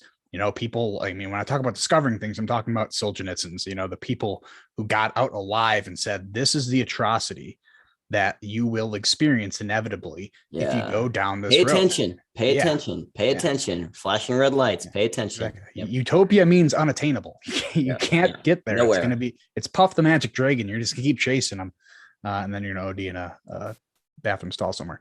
But I think, it's we haven't found, we got to go back to finding that mechanism that allows us to learn from past mistakes while still looking at these people as, flawed human beings. The history of humanity is made up of people who put standards that they couldn't hold themselves up to.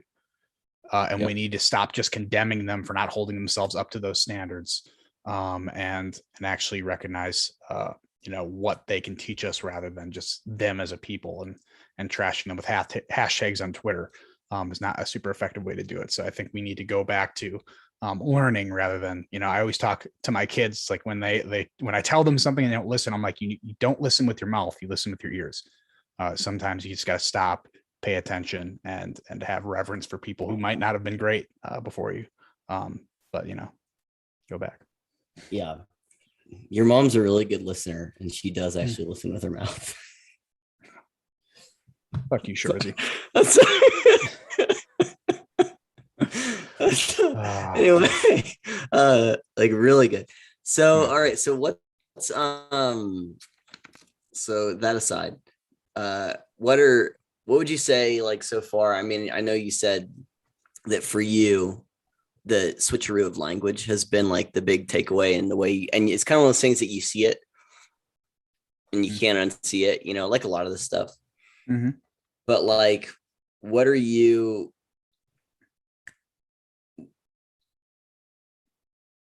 well, maybe that is a question. I was trying to think if there's something that you were going to kind of just give people like a one takeaway so far from the book, but that's probably it.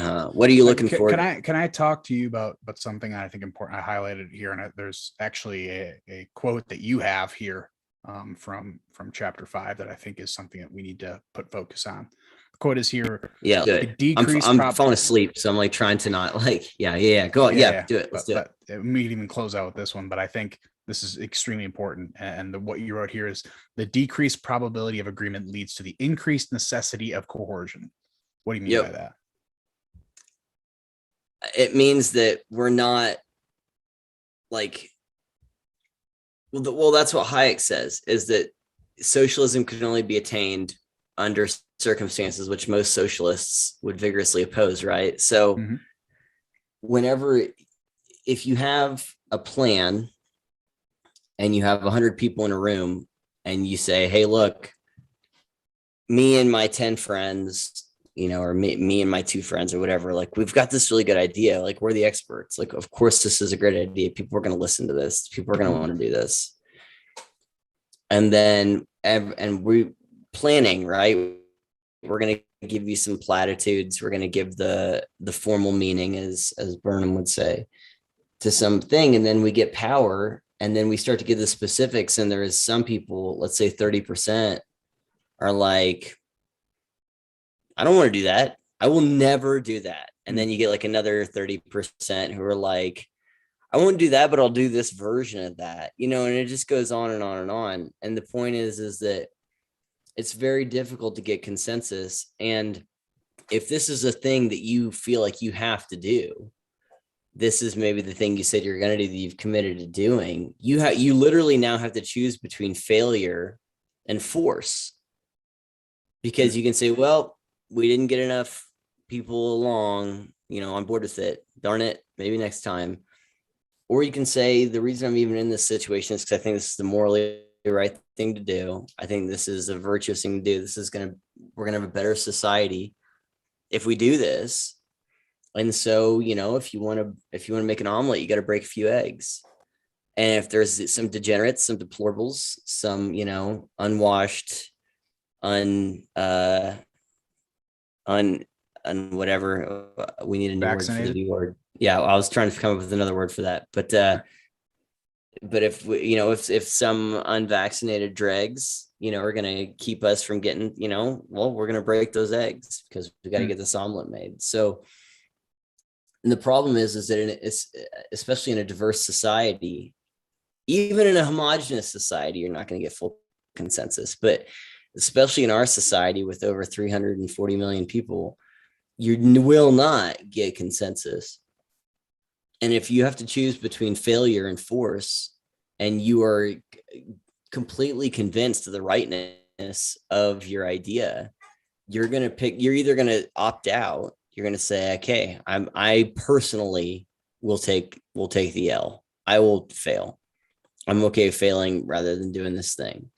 That's the thing. So socialism can only be achieved by means in which most socialists find abhorrent. But you've already built the thing.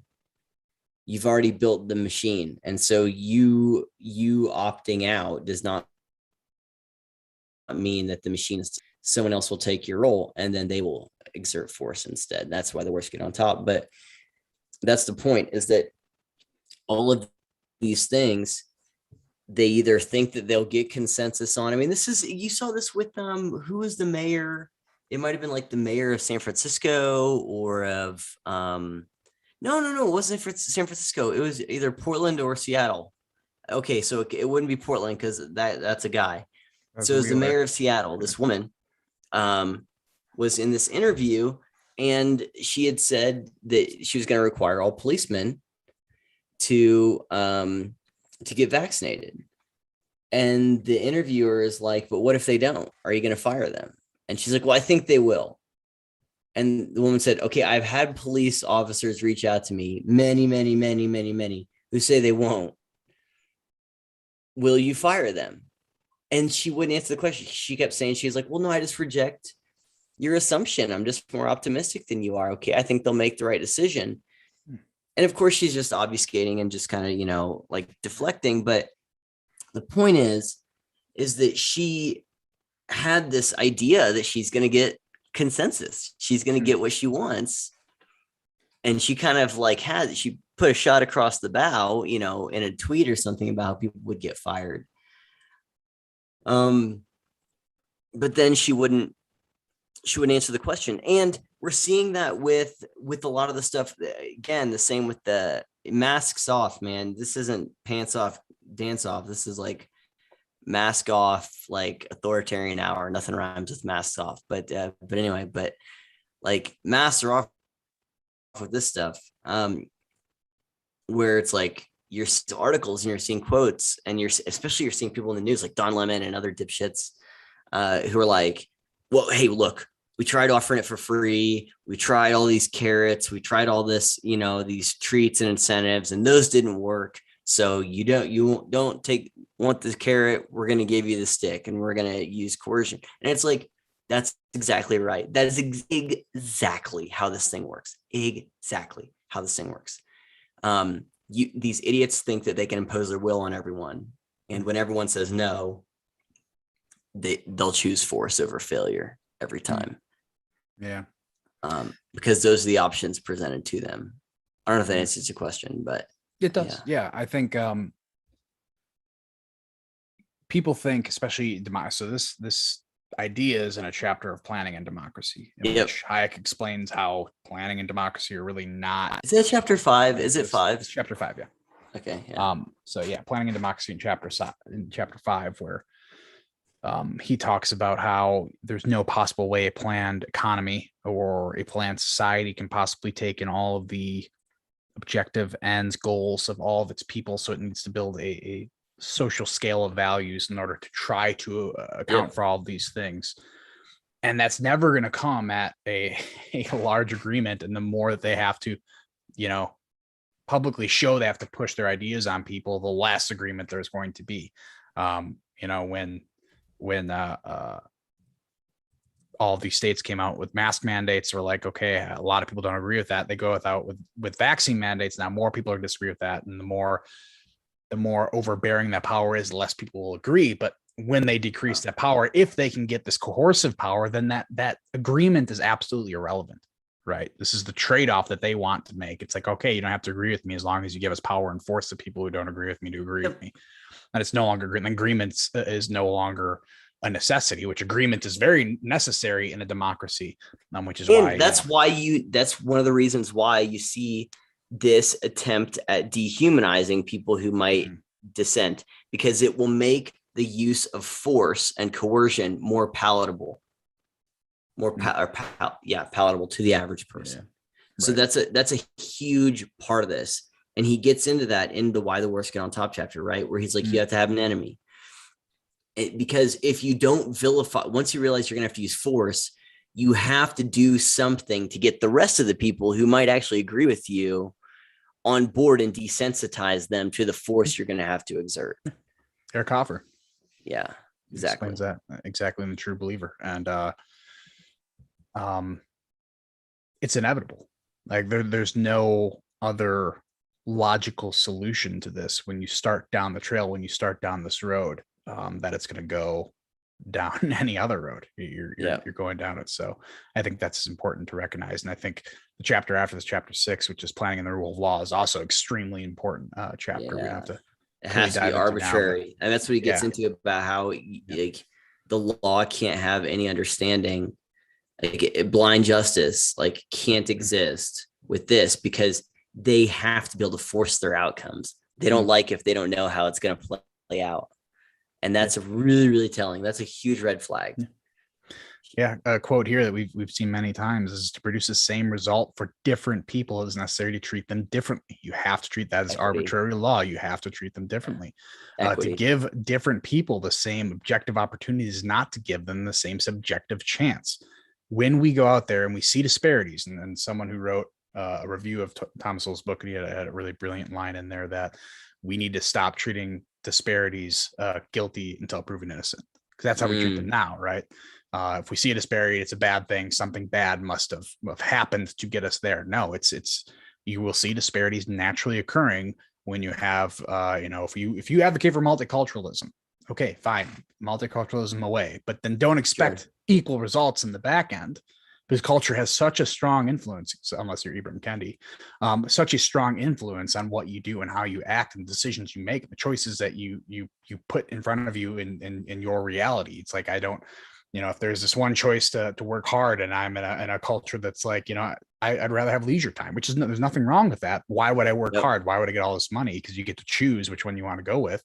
You're going to get disparate outcomes. And, we treat those as something that went wrong in the system, because the way that these people and the way we're conditioned to think about it is as the planners. Well, there had to have been a plan here. Therefore, the plan must have failed if people are not getting the same outcomes. It's not that their choices aren't theirs. it must be some sort of centralized plan. And the plan is bad. Give us the power. We can change the plan, equalize outcomes, make everyone's day better. You don't have to worry about anything. And in the end, you end up in line in front of a freaking oven because it's like I didn't understand what freedom meant. I didn't understand what the risk and responsibility was. And now I'm going to trade this, my freedom for some security from the government, who's eventually going to turn on me because it's just advantageous for them at the time. And you find yourself a victim instead of a beneficiary. Yeah. And that freedom that you give away for security, that security can't be leveraged for freedom back again. Like it's a one-way currency exchange. Yeah, exactly. Non-refundable. That's exactly right. Yep. That's exactly right. This is it. You bought it as is. There are return policy is you're dead. You will return to the ground from whence you came. All right. So how do you want to bring it home here? Because I'm seeing double vision, not from the one beer I had, but because I'm freaking tired. It's Heineken for you, man. To kind of distill this down into something disusable is a good summary of 10 chapters is you really have to read it or listen to us read it, or give our opinions on it to really understand the value of all these chapters. But he does do a great job. I mean, you damn near read through just the titles of these chapters. I know it's bad. Yeah. It's like the headline thing. It's like you read a headline, you think you know everything about the content of the article. But I saw the story. I mean, I read a tweet. I know. Said it can grow 3 inches in a day. I don't know. But it starts the abandoned road that moves to great utopia. He talks about how we abandoned the road that we were on that took us to this place, abandon the road of liberalism for the road to the great utopia, because we believe this is the promised land out there, that only if we give the power to these people, they will lead us there. Right. Then it goes to individualism and collectivism, tells how the individual and the collective, sometimes there's a bit of trade-off there. Then it's good to work for the collective, it's good to work for the individual, but as policies, these two cannot coexist together very well. I mean, there's some nuances in there, but we can't give up our individuality for the collective because we think that's a safer option. And the degree to which a person does is often in service of their own individual goal. I think that might be something he mentions later in Planning and Democracy, but the degrees in which people are willing to get on board with a plan, collectively, it's a plan whose outcome is not specific to everyone. It's a plan that leads to a means that helps each person achieve something different for them as an individual. Yeah, for sure. And then he gets on to the next chapter, which is the inevitability of planning. This is the belief that it's what's inevitable, right? We can't have a bunch of random people with their own individual plans bumping around, creating all this chaos. It's never going to work. We need to create order. Creating order is centralizing this power into planning. And this is off a chapter that he goes into the experts, which is just that was like my second one to all the redefinition of words. Is like he understood the power of the experts and the single-minded experts. Yep. I have a whole quote here, but it's just at the end. He says, from the saintly to the single-minded idealist to the fanatic is often but a step. One step between those two. A good, well-meaning expert. You can say Dr. Fauci is the reincarnation of Mother Teresa himself. It doesn't matter, because when you're single-minded, you have this one goal, you have one aim, it's your one job to get rid of COVID, and you're willing to do anything necessary. Especially, you might not go in there thinking you're going to do anything necessary to get rid of it, but once your frustration builds because something isn't happening, right? The Delta variant came.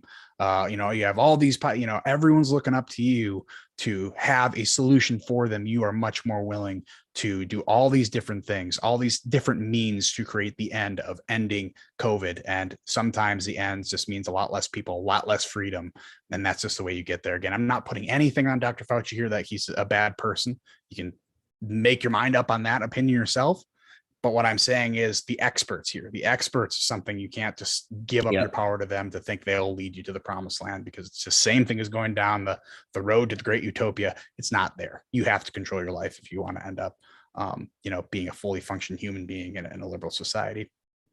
Next chapter, we already got into this planning democracy. These two can't really exist. A good thing, a good little quote here is when a democracy becomes dominated by a collectivist creed, democracy will inevitably destroy itself. Even democracy can destroy itself when infected by this parasite that is planning. Yeah. The next one Or is they will planning the rule. redefine democracy to mean just the application of collectivism, which is one thing that they've done and they will continue to do. Yeah. Yeah. I mean, talk about the redefinition. He name drops democratic socialism because that started to become a thing in 1944 after fascism didn't work, ironically. Next one, planning the rule all. We just went through that one, creating arbitrary law to equalize these outcomes to get to your goals. You just got to treat different groups differently. Next one is economic control and totalitarianism. This is the one where he talks about we just want to control the economic sphere. Just this one thing. This is a very, very small thing. You don't Won't have to worry about all. where. We'll give you a job, we'll give you your clothes, we'll give you a house, and then when they control those things, we'll give you healthcare. When they control those things, then they control those things. If they give it to you, they can take it away just as easily. The next chapter after this was whom. So this was the only chapter that's like the title kind of confused me until he explained that it was actually a Lenin quote about the universal problem of social society, in which he explains, Lenin asks who plans whom, who directs and dominates who assigns to who other people their station whom, in life. Basically, exactly. It's like who's being coerced and who applies the coercion. If we're gonna play follow the leader, we got to figure out who the leader is first. Yeah, exactly. Yeah. Sometimes that leaders will go right into a ditch. Chapter 9, security and freedom. This is an awesome chapter, but this is actually one that we started to get our first big disagreement with Hayek, but we think they probably think differently. So he distinguishes limited freedom and limited security and absolute security, where he says sometimes there are matters in which you need to have limited security out there, but I don't think and he used like monetary policy and something else that is like, if you're around today, he'd be like, oh yeah, no, I was wrong. This is awful, because even this small little bit of limited security is going to balloon up to absolute security or make people reliant on those policies. And I don't think he would probably agree with his own stance there. But the good thing is he actually thought about these things and it's rejected on hand. And then the last chapter is why the worst get on top. I think we hit that over the head a little bit today. But another thing we didn't hit on is the particularism. The collectivism inevitably becomes particularist. It becomes nationalist. It becomes anti-racist. It becomes all these different things that it must put on its banner in order to get enough people to follow it. We did kind of hit on it because it's in that introduction, right? Where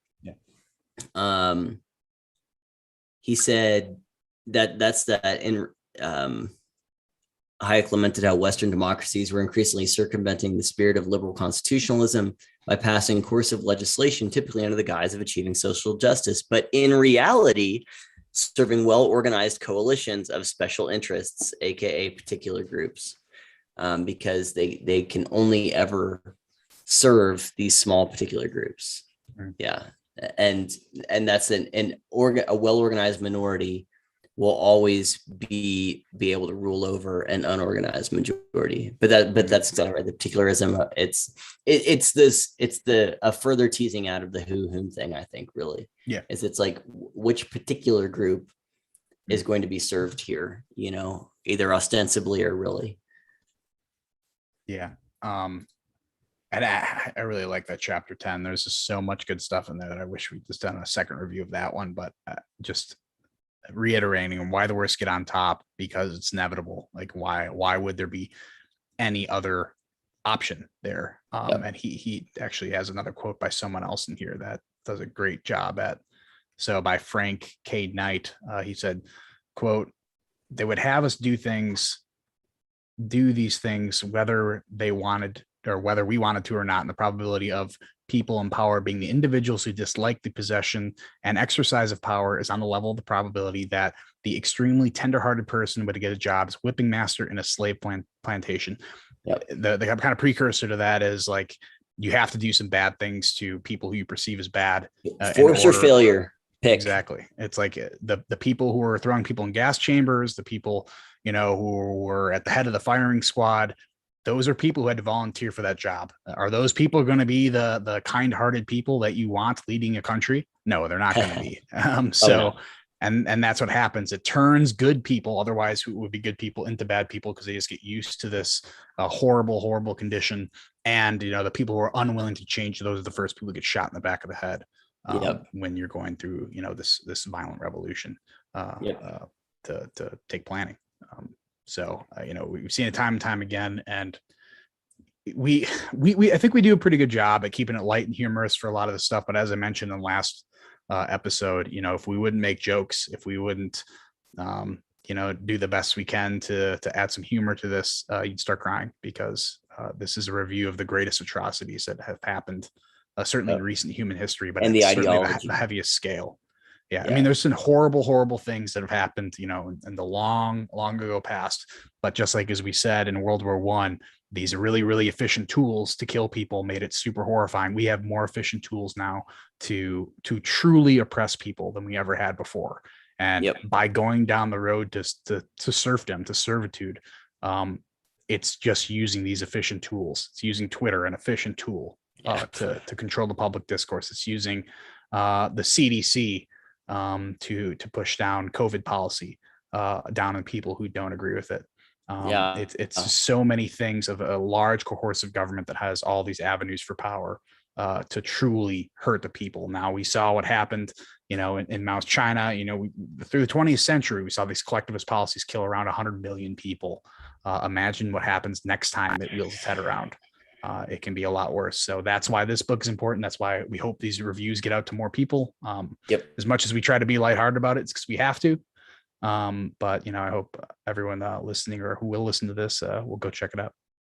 Yeah, and I think that you worded that perfectly, Kevin. These are serious ideas that they have to be taken seriously. Like you said, it's not like libtards or something. Even just getting past, it's like the way that's been hijacked. It's like we have to take it seriously. To me, the fact that like hammer and sickles are not viewed with the same disdain and disgust and this moral revulsion as a swastika is a testament to just the power of like that red washing of history, and why we still have to keep having these conversations. Like, we're not relitigating Nazism, right? Like, we know it's evil, but we're having to relitigate these ideas that actually, again, they're just, like he says, fascism and Stalinism and Nazism are all different parts of collectivism. They're all a species. Oh, sorry. They're all a strain of the same school of thought of this collectivist ideology. And the point that Hayek makes is that they might have, even with planning, they might have different goals that they're moving towards, but they don't, like, regardless of what those goals are that they claim are different, the motivations or impetus for implementing these systems, it doesn't matter. They all go to the same place. And that's why they all are having the same results, whether it's, some fascist thing or Marxism or whatever. Hitler didn't like the communists and vice versa, but they were doing just, it's like just you're you might not be in the same band, but you're singing the genre of music, and so it's the genre is human screaming. So all right, buddy. Why don't you take us out? Tell people where they can find all the things. I'm gonna pass out. I bet you I will be asleep less than 10 minutes from now. I bet you actually less than 7 minutes from now, depending on how long our outro lasts. I'm gonna drag this out to 7 minutes just to see if that happens. Please don't. No. We appreciate you guys watching. This is the, I think, 10th episode of the total series. We'll start up again on Monday with episode 11. It's going to be covering chapter 11, but you can find all the previous episodes and these episodes on the Return to Reason Locals community is the best place to get it, I think. So returntoreason.locals.com. So you can find Truman, support Truman. He's got live streaming on there now. He's got all these cool things. He's got a couple of really awesome interviews he's talked about. Like, I'm more excited about them than I think he might be. So stay tuned for that stuff. Also, obviously on ThinkSpot, quick shout out to ThinkSpot. I know we had some technical issues today, but we're really gracious to the ThinkSpot team, Azim, Robert, Nancy, awesome, and everyone else on the team. You guys have been wonderful. So we really appreciate this opportunity. So we hope it goes up there, but you can check out Return to Reason there. You can check out Return to Reason on Twitter at My Mundane Mind, and Return to Reason on YouTube. Obviously, you're watching it now on YouTube, or you might be watching it later on some other streaming service, but find you on Medium as well for written content. As for me, you can find Engineering Politics, engineeringpolitics.locals.com. You'll find this is an Engineering Politics episode as well. Find me on ThinkSpot Engineering Politics. I'm on Twitter at ENG_politics. I am on YouTube and Medium for written content as well by just searching Engineering Politics. I think that's it. Yeah, there is one thing there. you said that the best place to watch this would be on my YouTube. I disagree because yours is criminally under sub to, so people should go and sub to yours before they sub to mine, because you're criminally undersubbed and underfollowed on Twitter, in my opinion. So people should join all of those things. So all right, that was good, Kevin. Thank you for keeping that going there. I'm fading, buddy. I'm fading. One Heineken. I went to high school with this girl. We called her One Beer, because she would just one beer would get her. But this isn't it. It's the fact that I've had maybe like 10 hours sleep in the last 3 or 4 days. I'm gonna be done. So thank you everyone for watching. Yes, this episode is dedicated to One Beer. You are. You're out there. Actually, dude, she's like super cool and chill now and settled down. And I thought you're gonna be like, no, she's dead. Like she's a crack whore. No. Like, normal, like. All right. Sorry, One Beer. Turned out pretty all right. I would have never guessed that, to be honest. But she's like, yeah. I mean, like, she's a pretty normal, nice person. So anyway, and so as for me, I remained an asshole. So all right, everyone. Thank you for watching. And I will. How do you end it on live on YouTube? Oh, here we go. Stop live stream. Easy enough. Evidently, if you want to stop the live stream, you click stop live stream.